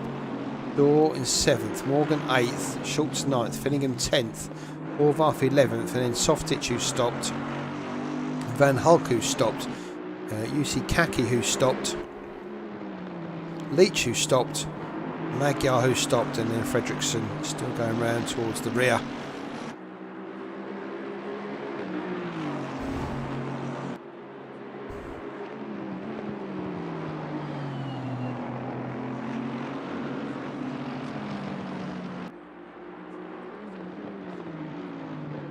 Camaletto now right behind Maurice Dutz and wanting to get past. Be praying the Aston Martin decides that the pit is a good idea at this time of the race and clears the way. And as I say, after that he's got 14 seconds up the road to Ralph Arella. Clean air once, and if he can get past Maurice Dutz.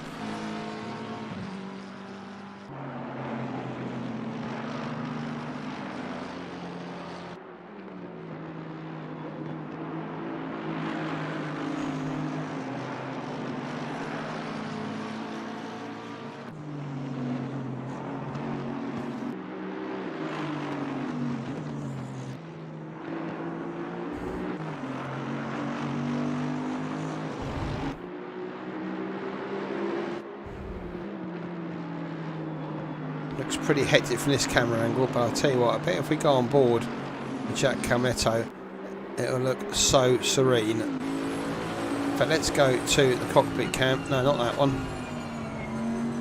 That one. That's how many moves he makes on that steering wheel.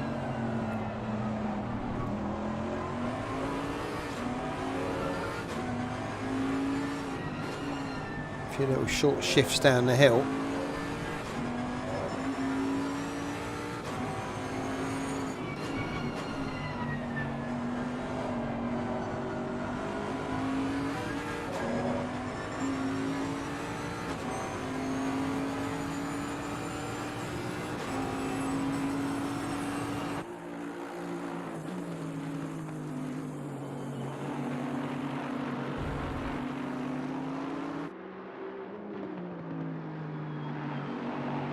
Almost opportunity there for Camaletto, but still sits behind Maurice Dutz for another lap. Of course, he won't know. He'll see Van Hulk behind him, but he won't. When he realise it's 10 seconds, he probably will do. Well, I'll say 10 seconds. It's nearer what, 10, 13, 14, 15, and then whatever it is there. Wow, 27 seconds Camaletto's got on Van Hulk, and he's probably the guy he was worried about. He wasn't even thinking about Softitch. Remember, Softitch right at the back of the field. Suddenly, Softitch is the one Camaletto's closest rival. At least before Mead, Binnersley and Arella come in anyway. Pavlicek is in the pits from the lead.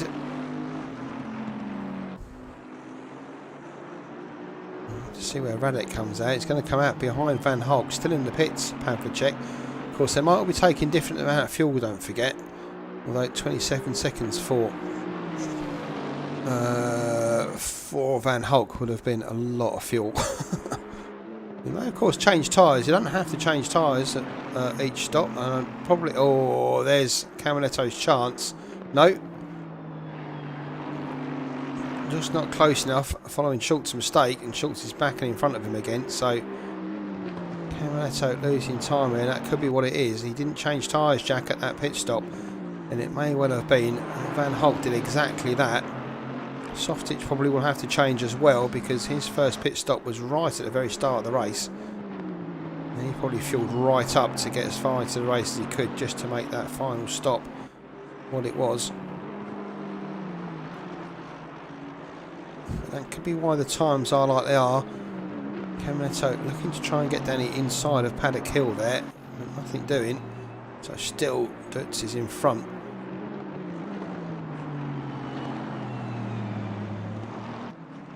So Camaletto managed to get past the three cars of Horvath, Morgan and Daniel Schultz fairly simply, as they all sort of made way for him.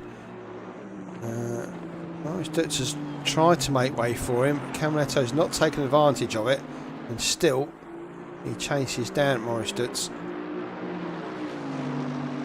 I'm sticking with this. I've been with it for a while, but it's probably the closest one on track apart from Morgan and Leach further down the field.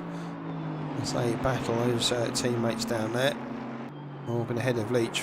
Remember, Leach was ahead of Morgan at that pit stop phase. So Morgan's managed to jump him in the pits. Softitch comes in for his second stop, so that'll be a tyre change for upper Finch, imagine, or Softitch, and he'll go to the end of the race with that. You can see he's green on his pit requirement, so he's all done. Oh no, Jack Camaletto do what he doesn't. Unfortunately, that's not what happened. So these two come in. Camaletto for his final stop, Dutz for his first. And down they go into the pits. We'll see how they come out. Camaletto's pit right down the end here. Let's see if Jack takes tyres or not. 58 minutes to go.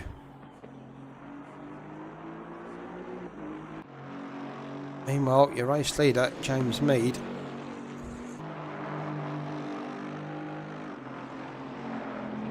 out there from Binnersley in second.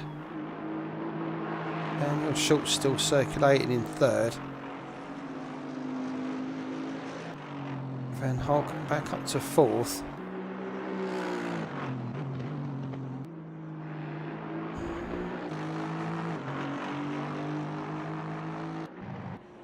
So Camaletto comes out of the pits, and he comes out ahead of Maurice Dutz, and in fact ahead of the PitStop UK guys of Morgan and Leach. So it comes out there in 8th position, and he'll be glad he's made it out in front of that lot. He's now got a nice big gap to go and chase down Ralph Arella, who's just stopped. So this might work that well for Camaletto here. Hasn't been perfect, but he's now got clear 10 seconds up to Arella to try and make back some time, if he indeed needed to. Up front though, if it stopped doing what I want it to do, Rick Binnersley currently leads now. James Mead in the pits. So Binnersley's still going long. Daniel Schultz in second. Mead in the pits, just slipping down the field. Van Hulk goes up to third. Mead fourth. Pavlicek fifth. Khaki 6th, Arella 7th. Remember, Bennersley and Schultz still to stop. Everybody else put their one stops in down to Arella. Camletto completed his pit requirements in 8th. Morgan, Leach, Dutz, Dorr, Horvath, Softich. In fact, Horvath is the last one of those guys to pit once. Softich obviously pitted twice, so he's done. Fillingham struggling now down there in that McLaren in 15th. Good bit of racing at the start, and when that damage is just starting to hurt his car. And now Bennersley comes in for his first stop. Nice through there from Rick. Hopefully got it stopped in time. Rick comes down to make his first stop.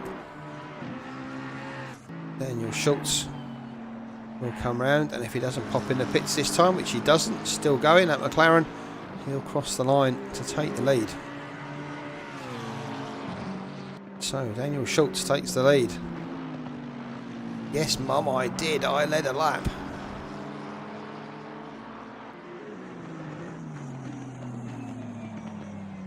Schultz coming across the struggling car of Fredriksson here.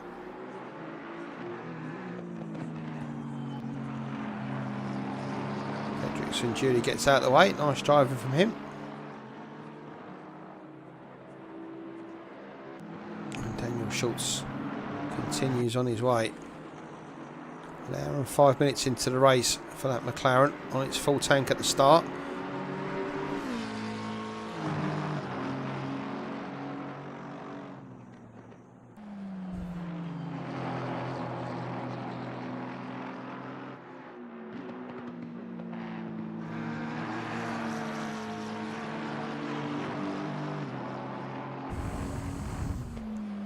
His next stop, Daniel Schultz, will likely be 30 seconds as he picks up fuel and tyres. He's just did that splash and dash at the end.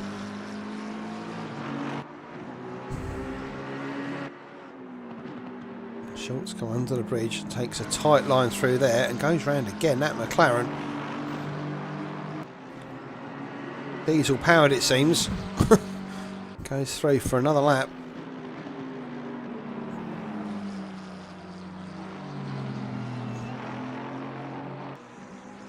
Obviously wants to get as much use out of those tyres as possible. Must have paid a good premium for them.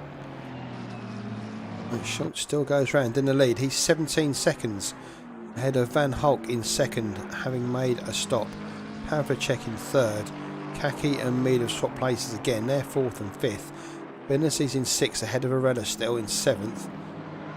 Camaletto making his way up in eighth.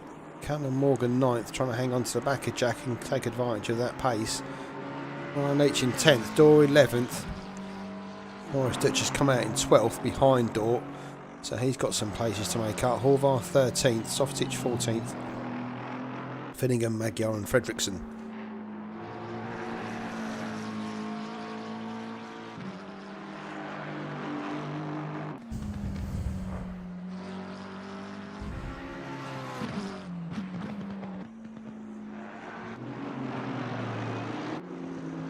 This is Ryan Leach and David Dorr finds it out for 10th position further down the field. I'll keep an eye on Daniel Schultz and see when he pops into the pits, but already got an impressive 46 laps. And now he is in the pits, Daniel Schultz. And he goes. Van Hulk comes around the last corner. So Van Hulk will come through to lead again.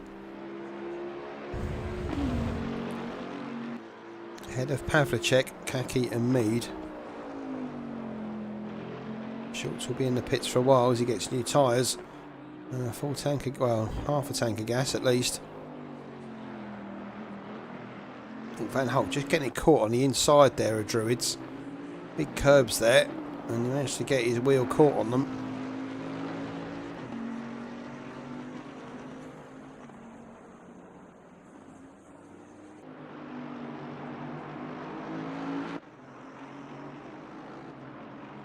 You can see Schultz still in the pits there, biting his nails while the tyres get changed, and the fuel goes in. He's out. And he'll come out behind Morris Dutz, but he has taken, I say, new tyres and a good tank of gas. He'll just need to splash and dash at the end. All to play for still.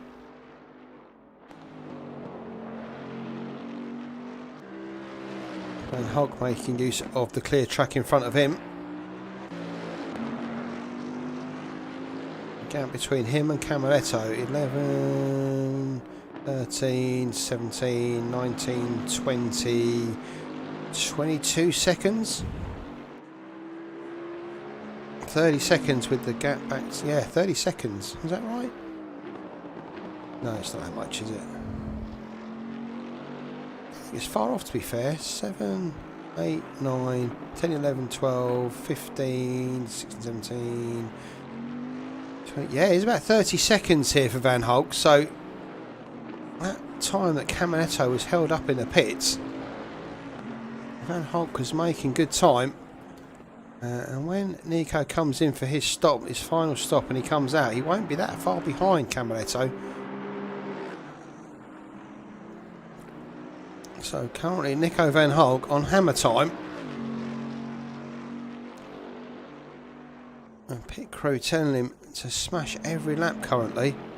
While he's got a clear track ahead of him. Every lap matters. And he's just got to hope that Camaletto comes across Arella and Binnersley at a time when they're not stopping until the end. So Nico Van Hulk got a few wishes to cash in here. He's not had much luck this season so far. This might be his time for lucky charms. So Van Hulk leads across the line, 11 seconds back to Pavlicek, a further 3 back to Kaki, a further 4.5 back to me, 3 more back to Binnersley, 2nd back to Arella, then 8 seconds back to Camaletto. Add all that up, that's how much he's got in the bag for that final pit stop he's got to make.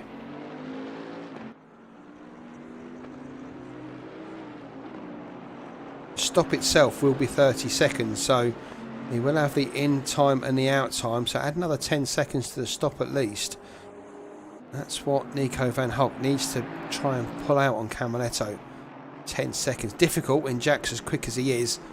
He's just got to hope that Jack runs into back markers, traffic, something to slow him down.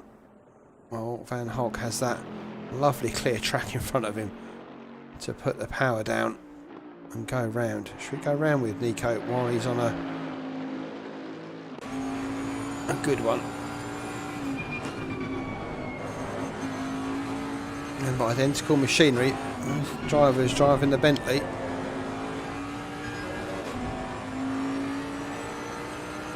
Another brute of a car. You ever sat in one? I think it's a McLaren, like a mini Clubman.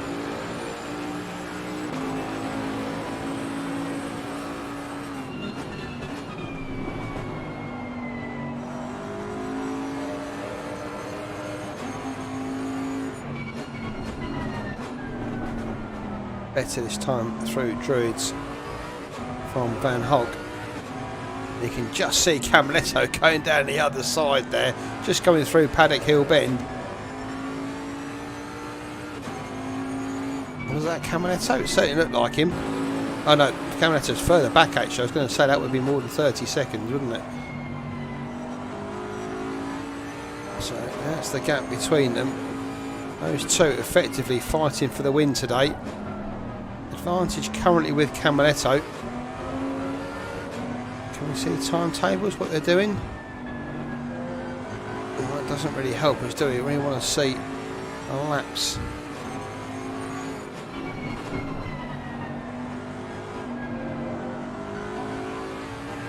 So Camaletto last time round a 24.2.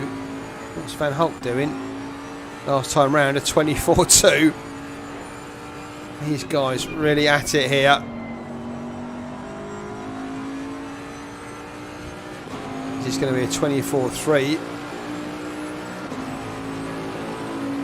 In fact, 24.1 it's recorded over the line. So Van Hulk really on the pace here. His best lap so far, 23.9. So you can see he's absolutely murdering these lap times. Meanwhile, Camaletto Quickest lap of the race so far, 23.3. But currently, time-wise, he's on about the same pace as Van Hulk. Oh, look at that as he goes over on 23.5. I don't know where ACC's picking its deltas up from here. It showed him 2/10 up. And crosses the line with a 23.5. I'm not sure where that came from, but anyway, a bit deep into Druids there from Camaletto. Not lose too much time there.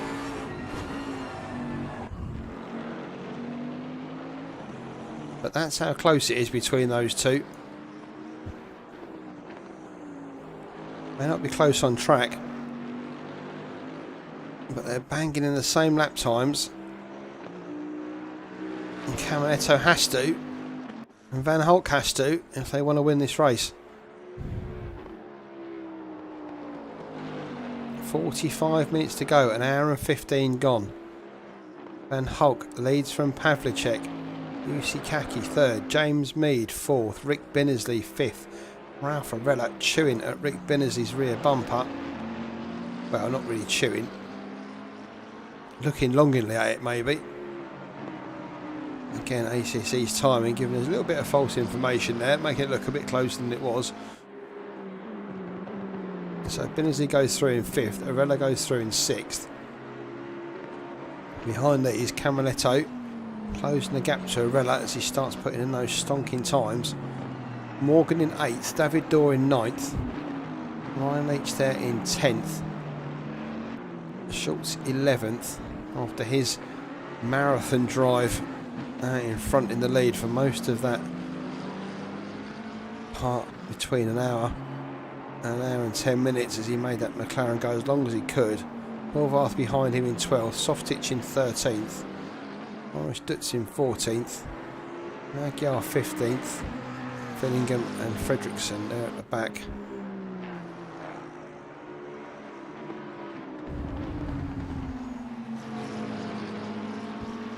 Another guy that's got pace looks to be Pavlicek.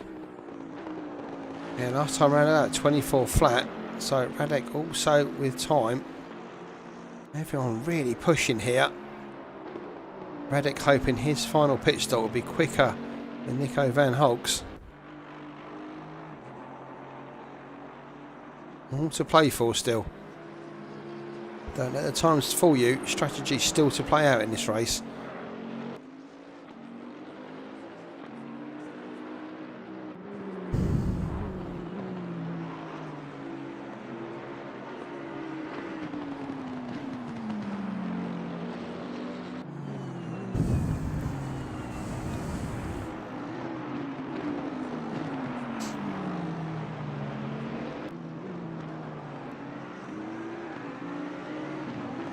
Pavlicek really easing into Van Hulk's lead. That was 12 seconds not long ago.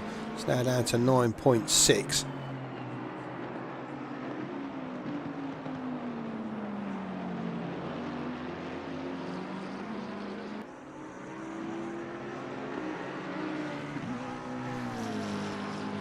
I might have to get my calculator out and just add these gaps up as they go through. So 9.7, 7.4. You don't see Murray Walker. You never saw Murray Walker doing this, did you? Or David Croft.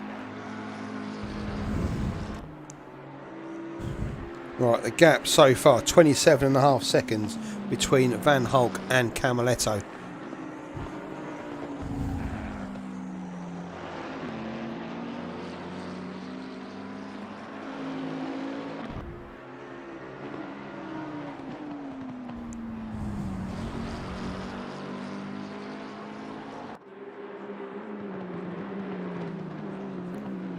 And Arella holding station 5th and 6th. Nice performance from both of these guys. Been pretty consistent, Arella certainly throughout the series. As I say, now he's probably just about getting the hang of that McLaren. He's going to sink his tune. He's going to have to park it up. We'll see him move in 2 weeks' time to the GT4s, the KTMs, the Alpines and the Ginettas. New series coming after this one in 2 weeks' time.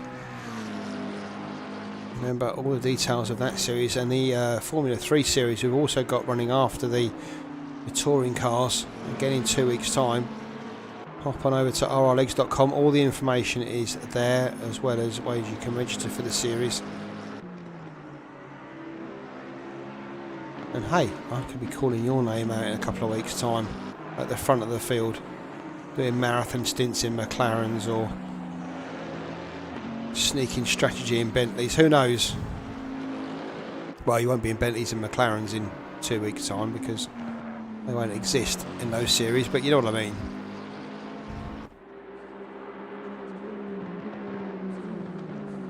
But he's still going through. Closest battle on track. In fact, say that, Adrian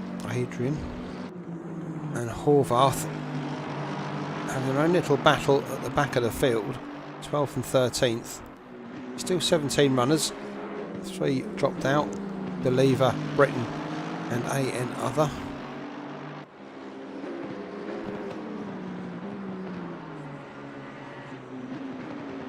There you go, Martin Kennan's in chat. Very kindly put up our website, it's good. Oh no! No. Adrian Softich, wait, park it up and wait a second for Robert Horvath to get his car back, please. No, he doesn't, unfortunately. So, if he doesn't, it's Mr. Softich getting a penalty for that one, no doubt. Robert Horvath just getting tagged. Let's go and have a look for the replay. No, this isn't going to be the one. This isn't going to be it. What are you doing to me? Can we have a look at the Softich one? Will that give it to us? That's a nice action shot. No, he'd already made the instant by then. Oh, I love this replay system. It's so good. Not. But anyway, you saw it on the stream. Just rewind it a little bit if you want to see it again. But yeah, Adrian Softich just tagging Robert Horvath through Paddock Hill End and not slowing down to give him the place back. So Adrian getting the penalty coming his way, no doubt. Meanwhile, look at the gap between Van Hulk and Pavlicek. This is Radek Pavlicek. Why is Nico losing that time? What's his times going round? Oh, 25.0 last time round. He doesn't want to be seeing that. Van Hulk was doing 24s, low 24s. 25s will really hurt him. And any opportunity of winning this race slowly slipping away here for Nico Van Hulk. This needs to be in the 24s, at least in the 24s, and if he can get it into the 23s, even better. 24.8, that's kind of okay, but he needs to be doing 24 3s and 2s like Camaletto and Pavlicek. What's Camaletto last time round? There you go, at 24.0. That's what Van Hulk needs to be doing. He wants any chance of holding a victory in this race. Camaletto this time round goes through in a 24.3. Yep, so every lap Van Hulk's losing about half a second on Pavlicek and Camaletto.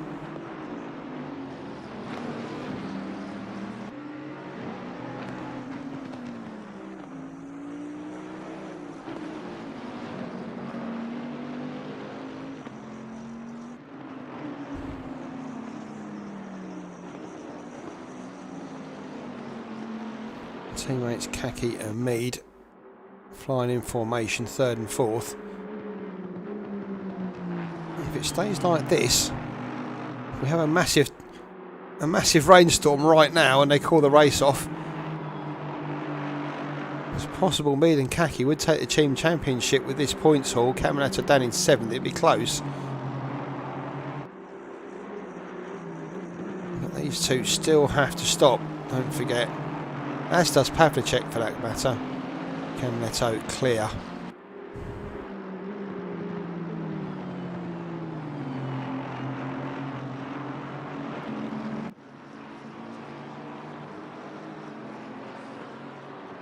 Van Hulk leads 7.4 ahead of Pavlicek.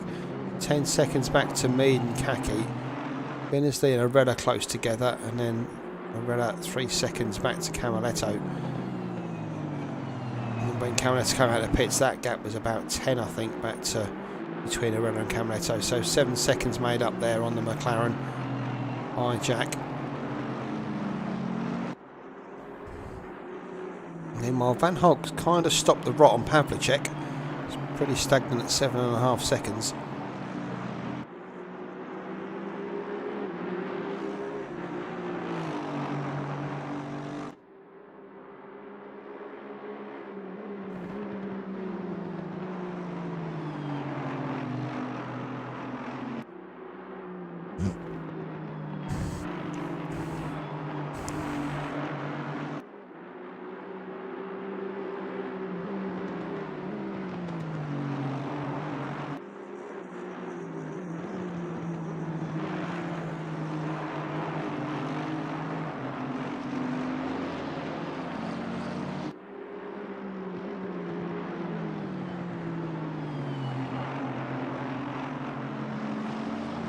In front, Nico Van Hulk.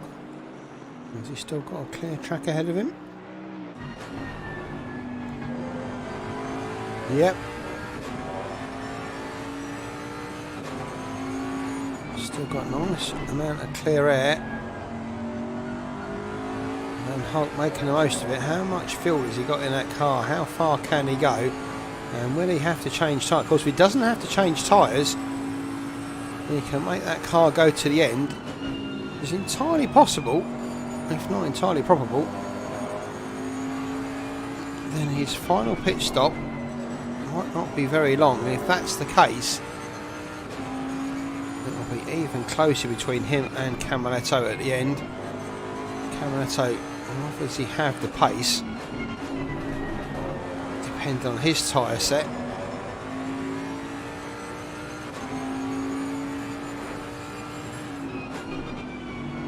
With such a heavy car, it does seem like the Bentley holds on to its tyres very well.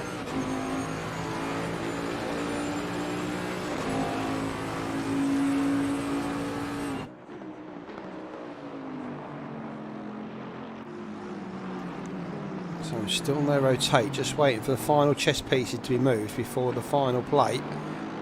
Van Hulk leads Pavlicek, gap now 6.7. Mead in third, Kaki in fourth, Binnersley fifth, Arella sixth, and then Camaletto in seventh.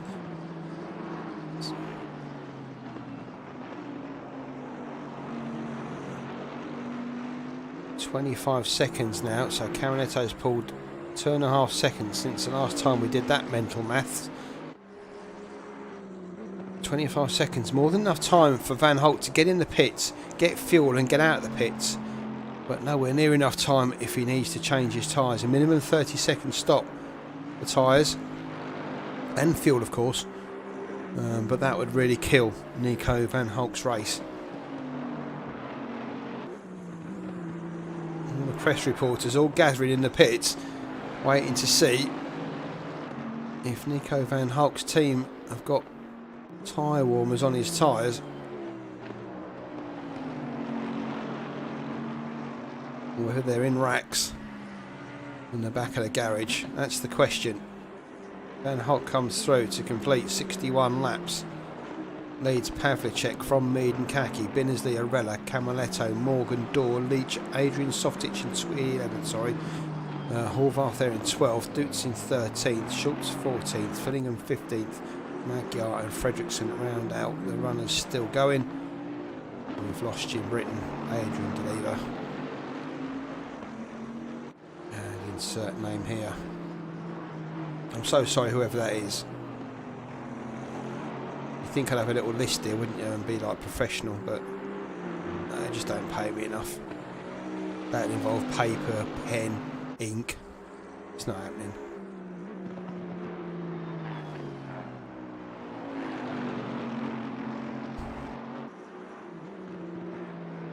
Every lap that goes past, every minute that ticks by, Nico Van Hulk closer to getting those tyres to the end. That's what he needs to do to have any chance of winning this race.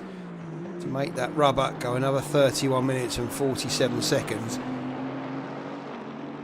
Just coming off on the back marker there of Fredriksson. He'll make it through the final corner and then he'll bob out the way on the straight. Nico van Holt to get through. Mind you, still a bit of a gap there to be fair. Fredriksson still with a little bit of pace.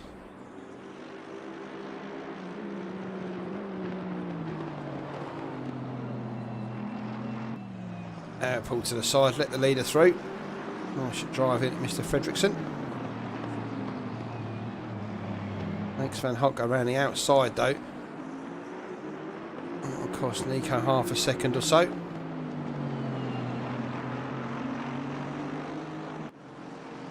Goes a little bit wide there. We've not seen any track warning come up just yet. It's always something to worry about, don't forget.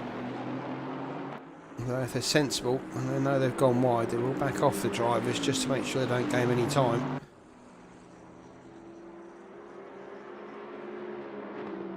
Camaletto now starting to close on RRL. This is exactly what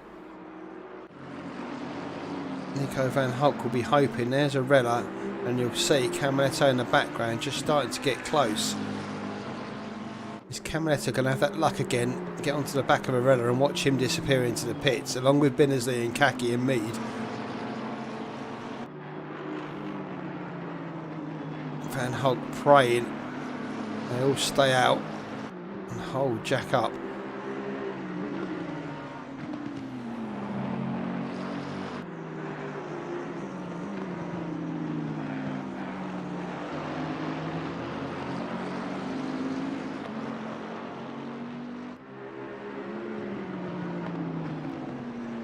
Well, I lost Jack Camaletto there at the background. He disappeared under the bridge and thought, oh my god, where's he gone? But no, he's there.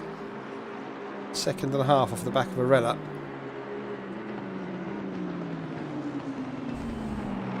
Gap between Van Holt and Pavlicek though, 4.7 now. And of course Radek Pavlicek's still in this.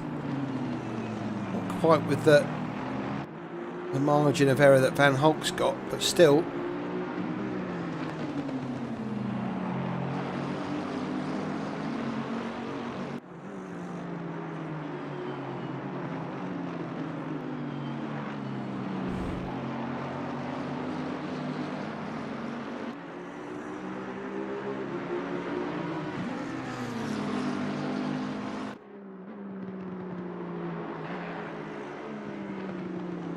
Arthur in the pits for his final stop. Drive through, I was just saying about track limits. Well, Fedderson at the back there picks up his drive through.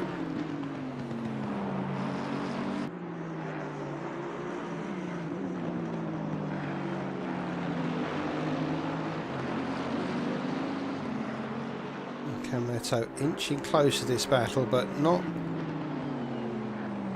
really eating into this gap.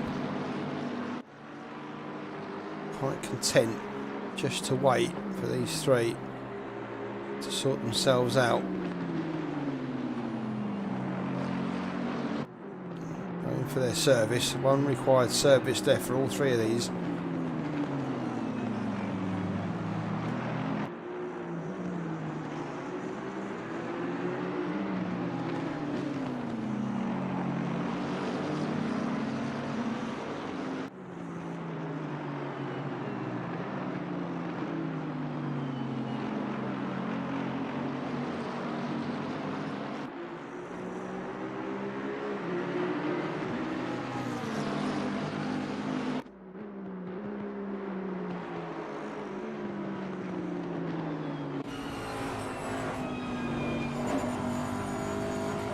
There's a view from Camaletto. Looking at those three in front of him. On better pace than Schultz and Dutz and people were earlier, and Morgan. So not the roadblock that Van Holt would be looking for, but still it's a speed bump if nothing else.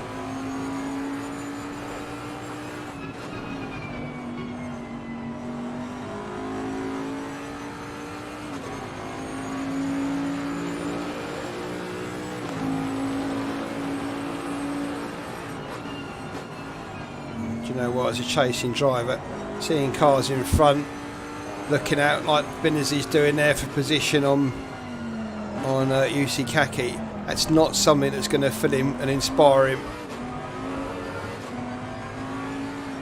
He's just waiting for pieces of carbon fibre to come flying back into his windshield.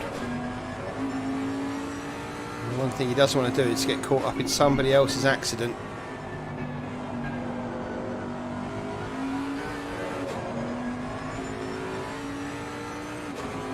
So now Camaletto makes the battle for fourth, a four-way one.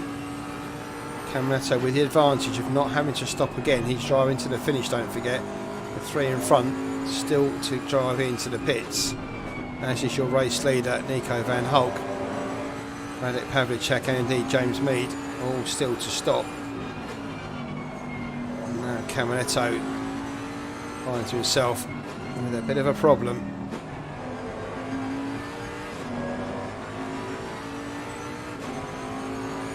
Van Hulk goes through again, 25 minutes to go. Oh, there you go, Jack has another bit of luck. Benazzi pops into the pits. And now can have a look at Arella going through Paddock Hill Bend. Arella's being very gentlemanly here. And Jack Camaletto has champion-elect, getting a little bit of service here from some of the drivers, I think.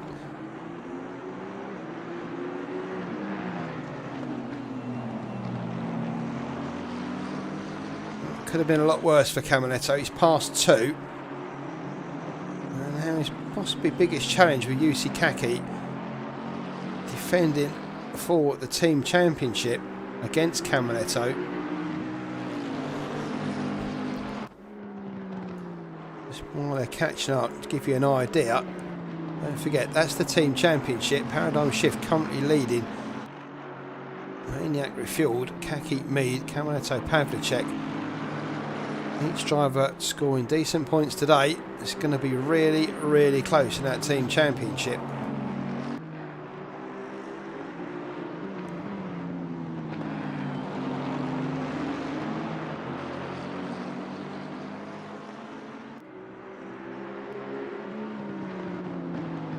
Oh, Andre Moll in the chat. Nice to see you too, sir.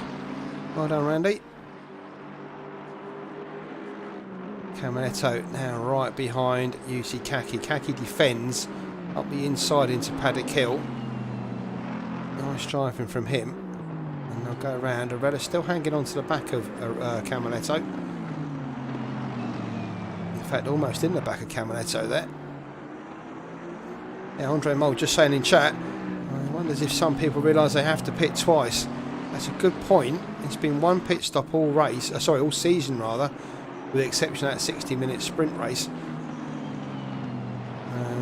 Will they know they have to stop twice? I should imagine they will. But yeah, you might be right. One or two of them may just slip their minds. Although I should imagine with most of the pit stop strategy they've been making so far, it looks like they know they've got to stop twice.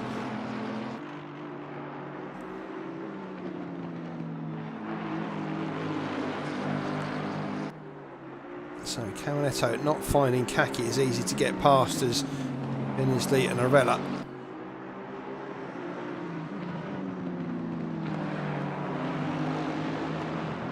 Van Hulk's lead over Pavlicek now down to 2.4. Radek Pavlicek really melting Nico Van Hulk.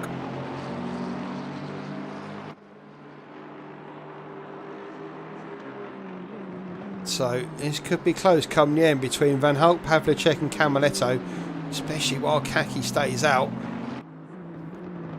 Slows Jack down.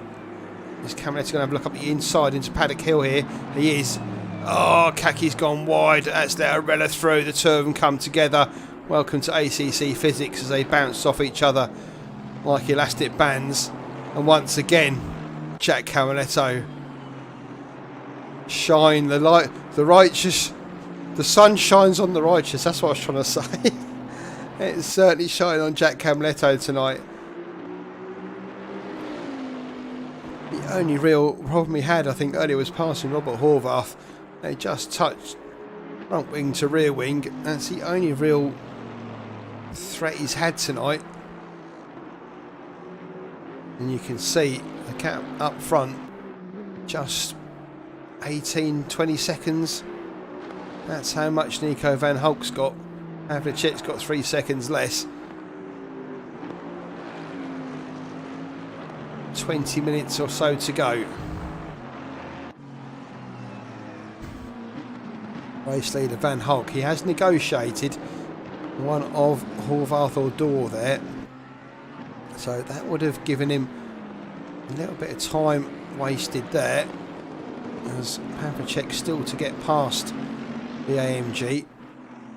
You can see Pavlicek in the background. That's the distance between Van Hulk and Pavlicek. Oh, it's tension, isn't it?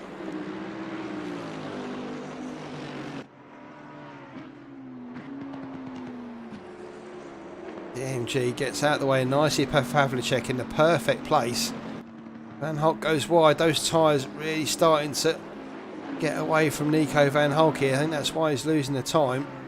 He's trying to make them go to the end of the race. He's got 20 minutes to go, but there's a real chance they will just drop off the side of a cliff, as the saying goes.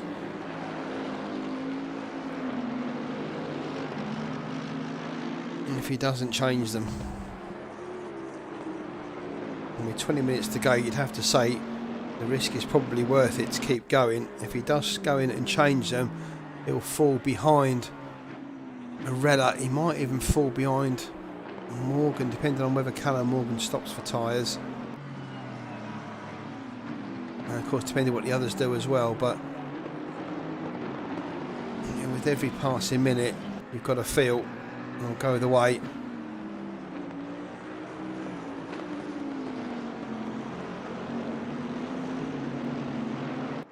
If you don't pit, Andre, I believe it's disqualification.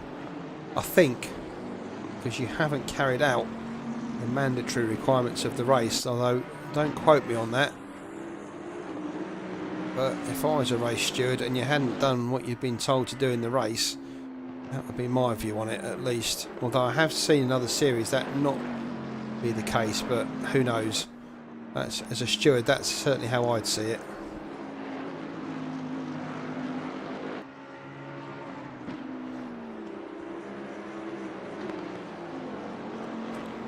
Mandatory means it must be done, not if I do it if I feel like it, depending on how the strategy works out and timing.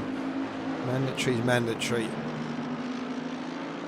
So depending on what ACC does, my view is the stewards would see a non-stop as a disqualification.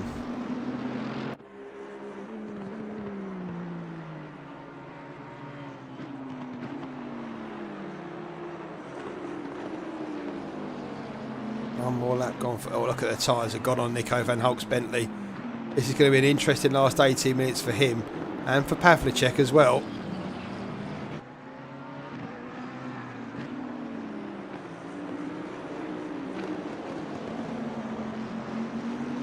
Van Hulk really struggling to get that thing turned at any kind of speed. Pavlicek watching his pain now in close proximity, and he'll see why he's been catching him so, not rapidly, but so consistently, to find himself now right behind him in second place. James Mead 13.5 behind this battle. Camaletto a further 2.5 back behind that. He's already pulled out 4.5 on UC Kaki. That's such is the pace of Jack Camaletto.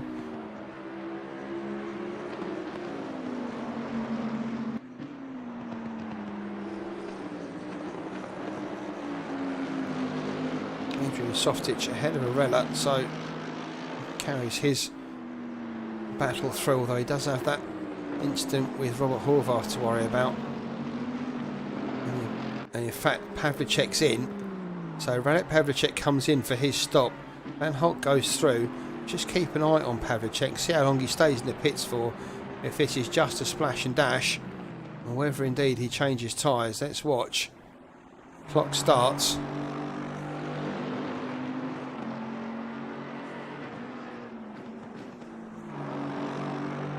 And he's gone, so no tyres for Pavlicek, he's out. Will he get out ahead of Camaletto?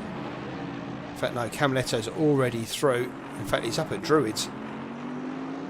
Wow, so I think that is race, set, match, game, Oki, everything for Camaletto here. Depends on what Van Hulk. I don't think Van Hulk can do a quicker stop than Pavlicek. He'll still need to put in a certain amount of fuel. It depends on how deep he can go from here. Every minute he takes is half a second off the fuel he needs.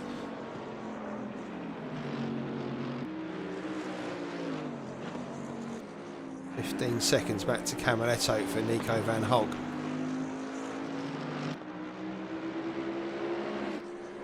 Camaletto about to come up on James Mead, but James Mead still to stop. Van Hulk's in. This is the one we need to see. How long is he on the jacks for? Nico Van Hulk.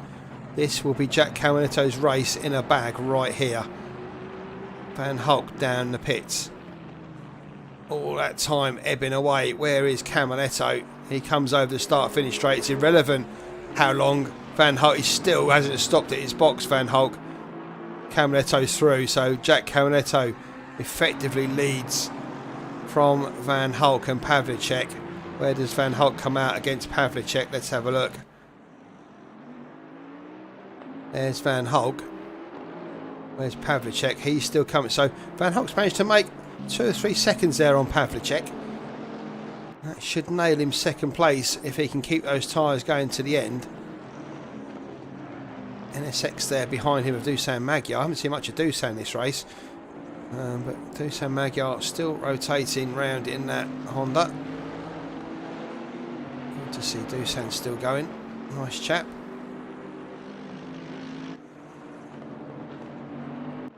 But here's the leader and your effective leader, Mead and Camaletto. Mead and Kaki still to stop. First and third.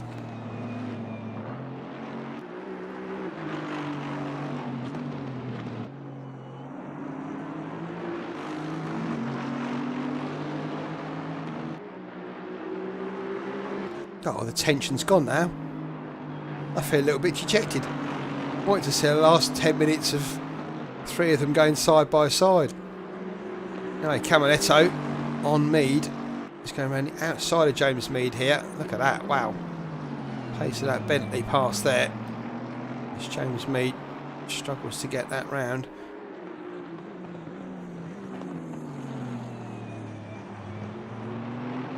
And that stop that gave Jack Camaletto, I think, fresh tyres at that second stop. Really paying dividends here, as that extra rubber really helping him get around. We saw later on Camaletto, Van Hulk trading lap times after about an hour and 20 minutes or so, but over the last 20-25 minutes Van Hulk's lap time disappearing. Camaletto's not going anywhere, and that's giving Jack the race. The right strategy, and providing there's no more incidents or accidents. Jack Camaletto is going to take his 4th win of the series.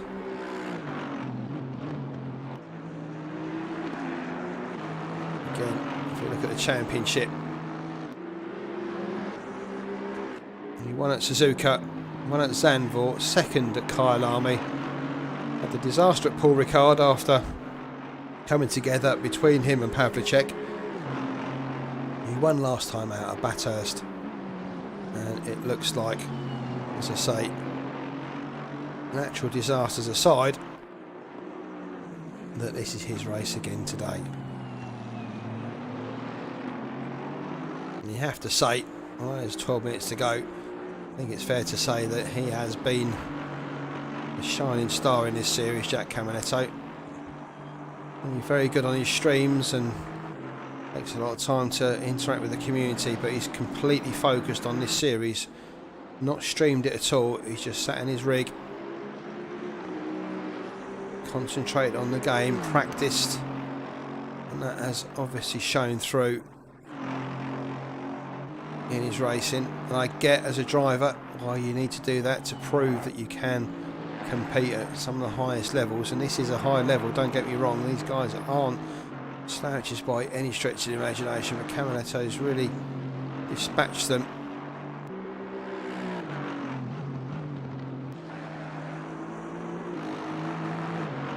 And I have to say, whilst I know Jack has to do this for his own personal achievements, I do love his streams when he's doing them.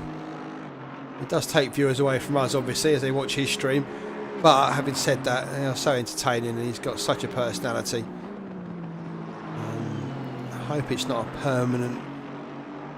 permanent vacation he's taking from the streaming, because it's a valuable 2 hours whenever you watch those streams. They're really good, and what you don't learn from his driving, you'll laugh at from his comments. So hey, get back on OBS, Jack. You've proved yourself now, we know how good you are. Let's get back to being fun rather than all serious and "Ooh, I can win, I can win." Yeah, we know. Anyway, Camaletto leads, Mead still to stop, Kaki still to stop, Van Hulk still ahead of Pavlicek, although look at that one, that's really close. Just seen that when I was singing the praises of Jack Camaletto. Poor Nico Van Hulk's got a raging Bentley and Radek Pavlicek closing him down. Dusan Magyar's bought a ticket for the show as well. That's him behind. See Van Hulk through there, not anywhere near the apex, as he can't get that car turned into that corner.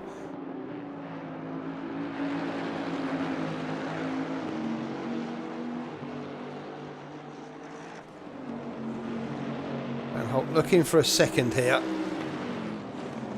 I think looking at what's going on, he might have to settle for third, which would still be an excellent performance and real reward for Nico Van Hulk. Like I said earlier in the stream, he's put on some fantastic performances, and this will be real good to cap it off. He'll look back at that Kyle Army race with a tinge of regret, because he could have gone all the way there, I think, with the pace that he had. This is Pavlicek's chance to go into Druids, although Van Hulk closes that door pretty sharpish. Pavlicek's got 6 or so laps to get this done.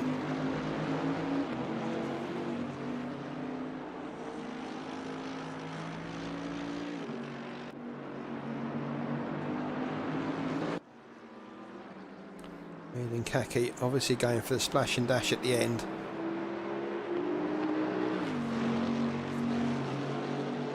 He'll come out behind this battle between Van Hulk and Pavlicek.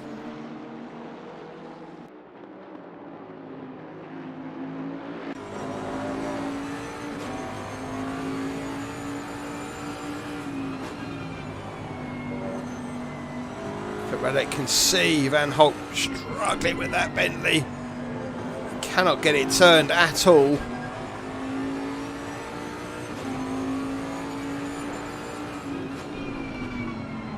Two of them really battling out here. And I think that might be the drive down the straight that might give, or has it? No, still they're side by side.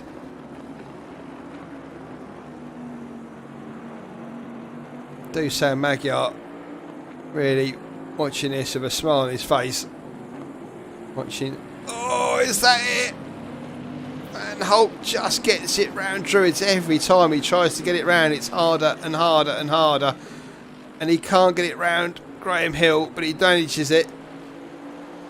Literally driving on its rims, that Bentley at the moment. Pavlicek hasn't got to be too greedy here. His moment will come. 7 minutes to find it, but it will come. As poor old Nico Van Hulk struggles to get those Pirellis to go another 15 or so miles.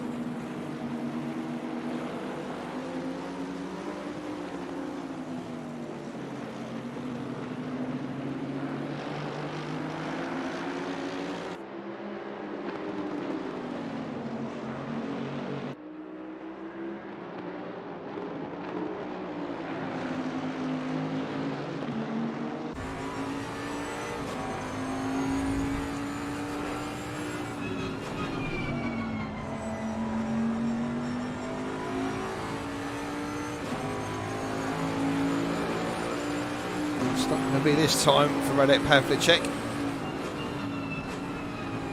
Depending on the exit they both get here out of Paddock Hill. They're decent through there, both of them. Pavlicek will want to look up the inside, won't get it though. Van Holt cuts that route off.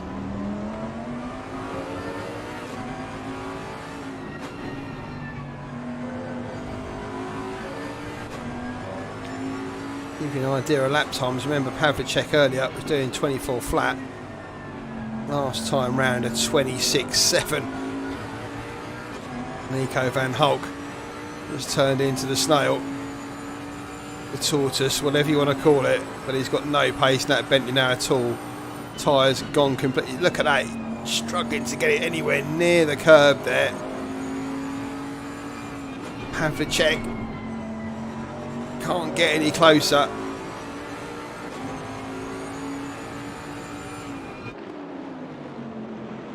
Just can't find a way around Van Hulk's Bentley. Stick with it, Radek. Don't lose patience. Your moment will come.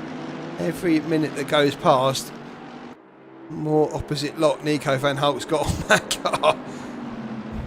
That's if he can even get any lock on it, because it just will not turn. And of course, the harder you try, the more you slide those tyres across the tarmac, the more they wear. It just gets worse and worse and worse.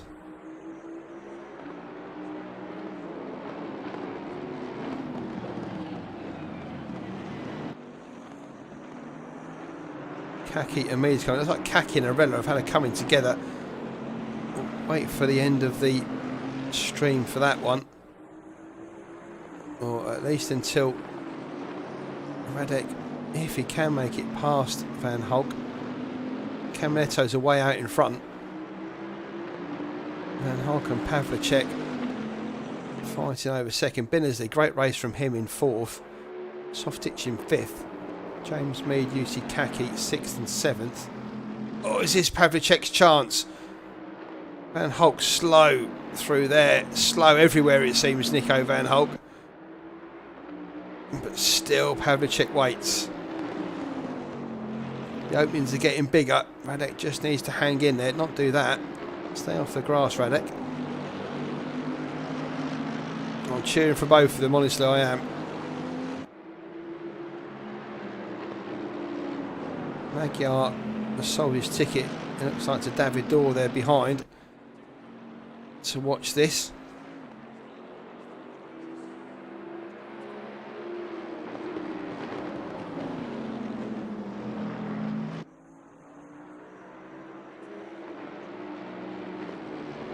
James Mead quick. So James Mead? What am I talking about?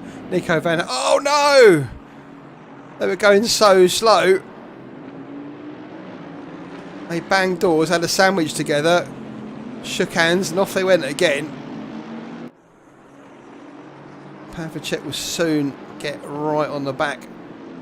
Nico Van Hulk again. You can see there's a train of the slower cars now even starting to get involved in this. And there's Rick Binnersley behind the NSX.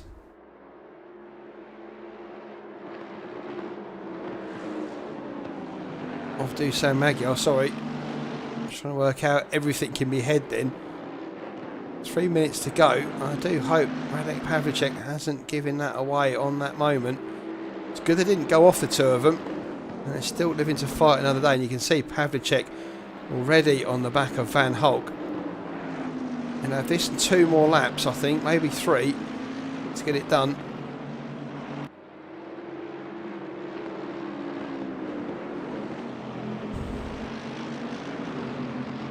Caminetto already through. Got a feeling it'll be 2 more laps.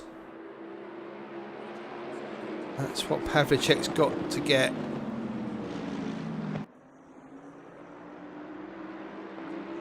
He's going for it this time. Absolutely going to send it. The two of them bounce again. Poor old Nico Van Hulk is so slow around Druids.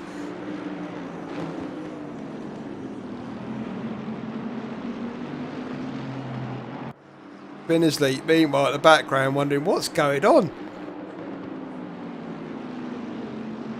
Nico Van Hulk basically stolen the Bentley, and he's He's driven the tyres off it and he's now riding around on the alloys. That's basically what's happened. And you, Mr. Binnersley and Mr. Pavlik, you're the police guys and it's now race and chase. Can you manage to stop Nico van Hulk?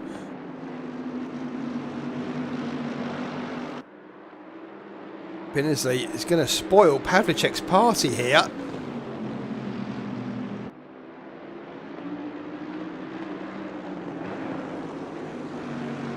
This is not what Radek Pavlicek wanted. And that's the last thing you thought about when he was challenging Van Hulk.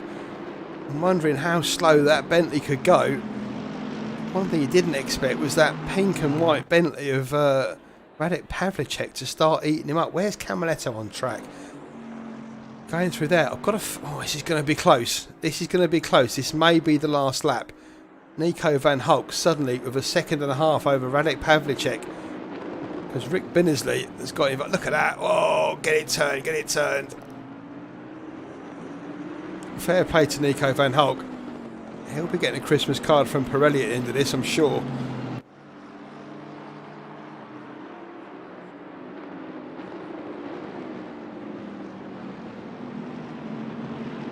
Second, third and fourth. There you go, in the same shot. Second with one of the slowest cars out there currently, but seeming to manage to get it round. Radek Pavlicek, Rick Binnersley with a lot of pace. Where's Camaletto? Comes across the line to win. The leader has finished the race. So here we go, this is it. For the podium places. Van Hulk, Pavlicek, Binnersley. Van Hulk, can he get it turned? Almost.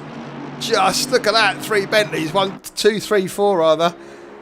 Oh, please don't be an accident. Nico van Hulk, I think, is going to make it. Oh, well done. Nico van Hulk's going to come home to take second place. That's amazing driving from him. Radek Pavlicek tried everything he could. I said his moment had come, but it just didn't, unfortunately for him. Rick Binnersley desperately trying to get past there in fourth. Nice drive from him at the end. Adrian Softich there in fifth after his earlier first corner incident pushed him right back down the field. James Mead, UC and Ralph Varela 6th and 7th, Kaki in 8th. I just want to have a look at that incident between Kaki and Arella. Jack Camaletto wins by 30 seconds though, fair play to them. We're not going to see, that's Binnersley, so that's nothing to do with Ralph Varela, is it? No, what about the Arella incident? Does that show us anything? Got a feeling that the replays are all over the shop tonight. No, I think it must have happened after that, because you can see Arella there is behind Binnersley and behind Kaki, so I'll have to look at the replay after this. But there we go, there's your finishing positions. Hopefully it gives us a chance to... no, session's already started. Green line. Give it all you got. That'll throw all the positions out, unfortunately. That's a shame.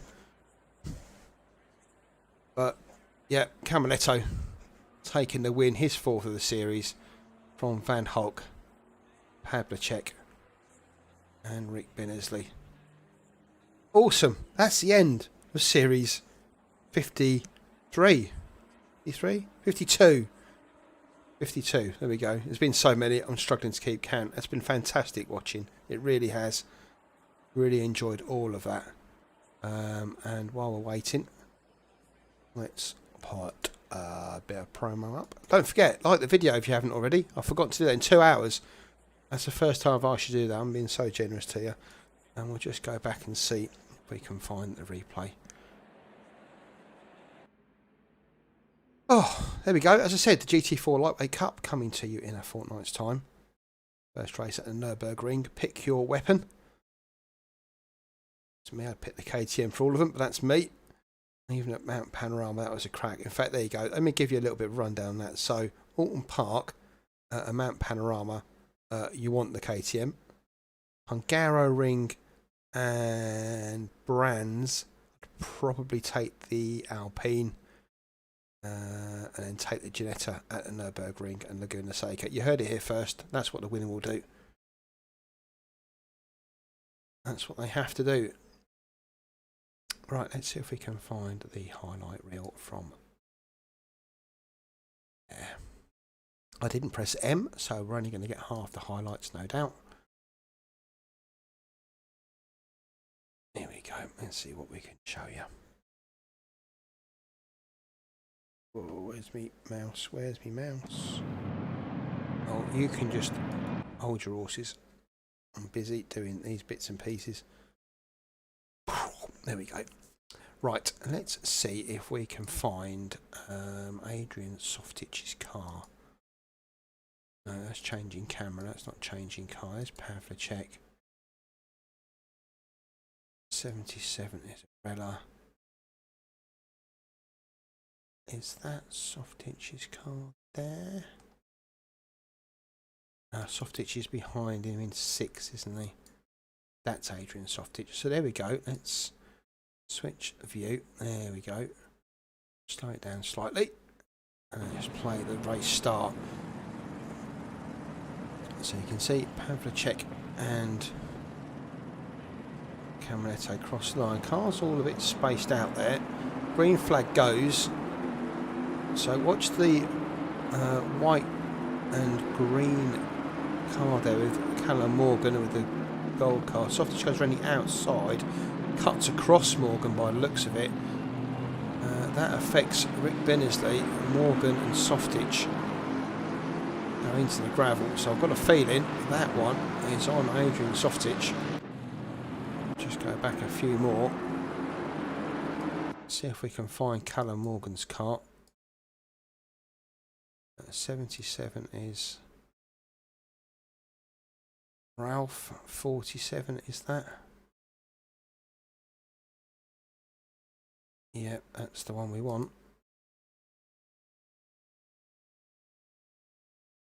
This is the view from Callum Morgan's car. Who's just popped into chat. Hopefully it's our... Oh, Nico Van Hulk, mate. How did you get that Bentley round? That was amazing.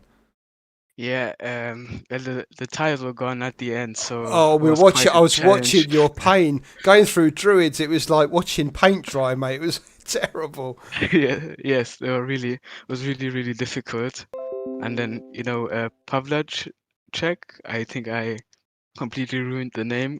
No. Yeah, he was he was catching me very, very rapidly at the end, and then I had to. It was very difficult. I think we had a little bit of rubbing. I hope he's not, too annoyed. No, I don't think so. I think it was all fair. It was the last race of the season. You had to hang on to what you had to hang on to. It's always difficult going through Druids side by side there. And to be fair, with the tyres that you had, I don't think you had much control over what was going on in that Bentley at the end there. It was so... I was feeling your pain as you were driving it. I could see how much you were struggling. I don't think Radek would have any issues with that at all. I think it was a great race, mate. Well done. Yeah, it was quite fun, but it was very painful at the end, but very difficult, very challenging. I must admit, mid-race, obviously, Jack had done his stops and you were still out in front, and the two of you were matching times pretty much bang on each time. But I think Jack had changed tyres. Obviously, you hadn't. No, I changed tires Oh, too. you did? Yeah, but I think I just I pushed too much at the beginning, of the second stint, and then at the end they were just gone. I think also it's my driving style probably a little bit. I need to work on that maybe in the future. I thought you'd been a miracle worker and managed to get them to go all the race. I thought that was a good job, but no, we could see at the end your tyres were completely shot, and I thought you did excellently well. And to be fair, I did say in the stream, mate, it's what you've kind of deserved all series. You haven't had much luck really for your performances you've put in, so you deserve that today. I mean, I just had one time in Kielami, I had a bad luck, but someone. That's Hello. Radek. That's Radek. You can have a conversation with Radek. There you go. Yeah. Yes. Sorry, I didn't look at it from the outside, but so much. Yeah, if I did anything wrong, then I'm sorry for that. But yeah. And of course, I actually looked at the last one, and I think it was more on me. I was well behind there. I just didn't want to look for that first one. Yeah, but it was you defended so well. Yeah, I think you just wanted you passed me, right? It's kind of I think for you it was probably very frustrating, you know, and yeah, it's okay. I think rubbing is racing, right? Yeah, luckily nothing really happened except some stress at the end. Don't know if you noticed, but Rick was just right behind me. Also in chat, James Mead, UC Khaki, well done guys. Nice performance all season from you two. Thank you. Yeah, we were just trying to grind it out for the team thing. We were in comms then, just trying to take it steady and not risk anything, just to consolidate second. Yeah, I think you've done a cracking job. I say all season you've done really well. UC, you've had some. I remember back at Suzuka, we had that bit of a cock up at Suzuka. You could have done so much better there, but yeah, I think the two of you have been so good all season. It's been a pleasure to watch you, to be honest. Yeah, as a team, I think we have been overall pretty consistent. Let's just forget about Mount Panorama, but apart from that, we've been really consistent. Yeah, in the top 10 and close to top 10. But yeah, I did fuck up in the Suzuka pit entry. But apart from that, yeah, it has been a good season for us. Yeah, definitely. There's no way of keeping hold of those Bentleys around this track. No way. Yeah, we constantly felt in danger on this team standings. So congrats. Thanks, and you guys have been phenomenal. Belichick and Camaletto, they've been awesome, especially Camaletto as well. It's just been such a dominant performance by him. So yeah, it was give credit. Jack. And the boss man, Ryan Leach, has just popped in as well. Hi, Ryan. Hello. How are we doing? Yeah, not bad, mate. Enjoy that. You were running really well there for a while, weren't you? Yeah, I was enjoying that. Yeah, that was pretty intense. I've never raced properly at Brands before, but that was pretty enjoyable. Oh, good. Glad you enjoyed it, mate. Yeah, got a sweat on now. And have you found the series all right? Yeah, overall it's been good. Yeah, it's my results haven't been so good, but hey ho, them things happen. But in general, the racing's been fantastic. To be honest, I was going to say you've had some really class drivers, some really class races, and say it's been, even the guys that have finished further down the field, I don't think it's any disgrace to them at all, because you've really come up against some really, really top quality drivers, and not only that, in form as well. Exactly. Yeah. The sheer pace of the top 10 has just been unreal. It's slightly out of my reach, which is rather annoying, but it's good to be involved with. So, my Scouts Mace has dropped in as well. Hello, Callum. Hello, Martin. How you doing? All right? I'm absolutely knackered after that, mate. I'm telling you now. I bet you are. Who's that just gone? That's James Mead's just popped out. It's a shame, but yeah, fair play to James. He's done all right. I just watched your first cornerback, mate. I don't think that's on you at all. I think Adrian Softich took your front wing away and sent you into the gravel. I knew as soon as it happened it was my fault. Oh, you think it was? I knew as soon as it happened. I knew it wasn't my fault. Ah, right, gotcha. He tried to make it 3 wide at turn 1, and just wished silly of him, really. But well, yeah, it happens, mate. Unfortunately, as you know, you've been involved in a few this season, so you'd be glad to see the back of it. Yeah. But your comeback drive again was pretty epic there for a while today. Yeah, it is, man. The Saturday I had planned went out the window as soon as it happened. So case of push it for the whole 2 hours, and that was it. And yeah, you had some nice racing there in the midfield. I think it was with Maurice Dutz, I think a few other guys as well. It's good to see that. Yeah. I think Cy Fillingham was involved in that as well at some point. Yeah, I saw Simon had a bit of a bad finish as well. 15th, was it? Yeah, Simon. Down, was it? Yeah, he was doing all right in that McLaren, but I mean, like I said, it's just waiting for an accident to happen. That thing, it's lovely to drive when it's going well, but the rest of the time, it's a bit of a biter. Yeah, well, you know me, I don't drive anything other than the Aston, so I wouldn't know on that one. Good performance, mate. I'm glad you enjoyed the series. Nico van Hulk today, I don't know if obviously you won't see it because you were racing today, but Nico managed to get a Bentley round with literally on its rims today. just to finish ahead of Radek for second. I've got to say, ahead apart from Jack's obviously blistering performance, that's got to be my driver of the day performance for you, Nico. Doing that, that's brilliant. Yeah, thank you very much. Yeah, and I'm glad you made it round. I'm glad you say you got some reward for the effort you've put in this season. So well done, Radek. Another great performance for you, mate. Nice to see you come back into form. I just wish you'd be a little bit more consistent. Yeah, it was a bit of bad luck, and actually,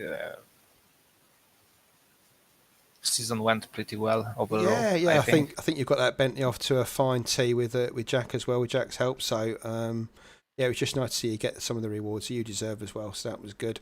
Ryan, it's been a pleasure to have your PitStop UK guys with us all season. I've got to say, I didn't know how the two communities would match up in terms of talent, but it's literally been side by side all the way through with you guys and our guys, and it's been a fairly good match. It's you never know quite what's going to happen when you do this sort of thing. So on the whole, it's turned out pretty well. So yeah, I think it's turned out pretty well. I think there's some new friendships been brewing as well, so that's really good as well. And rivalries as well. Rivalries as well. Yeah, okay, fair play.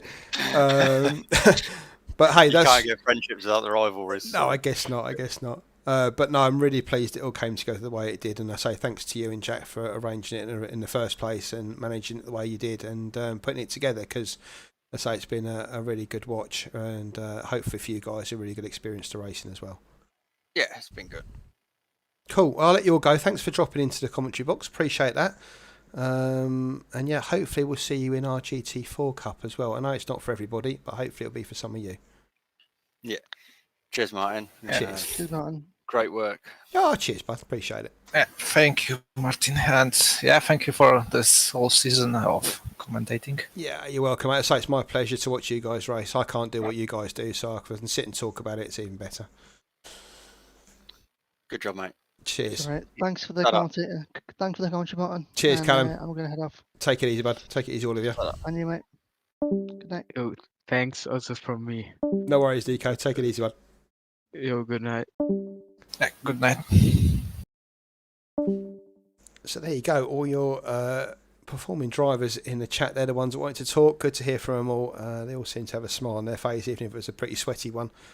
That was a long old race. I know I've left this up on the screen for a while. I apologise. ACC crashed, and for some reason I can't get it to load again without going through all their rigmarole. And let's face it, the season's finished now, so let's just have a beer and get it over and done with. As I say, come back for the GT4 Cup. 6 races starting in 2 weeks' time. I've been through that with you. And don't forget, of course, our Race Room Cup as well in those Formula 3 cars. Trust me, that's a lot of fun. 2 completely different championships, but the same amount of fun coming from each one. So we hope to see you in both of those. If you stay with us to the end, don't forget to give us a like, even if it's for the whole season. Just one like on this video would be lovely.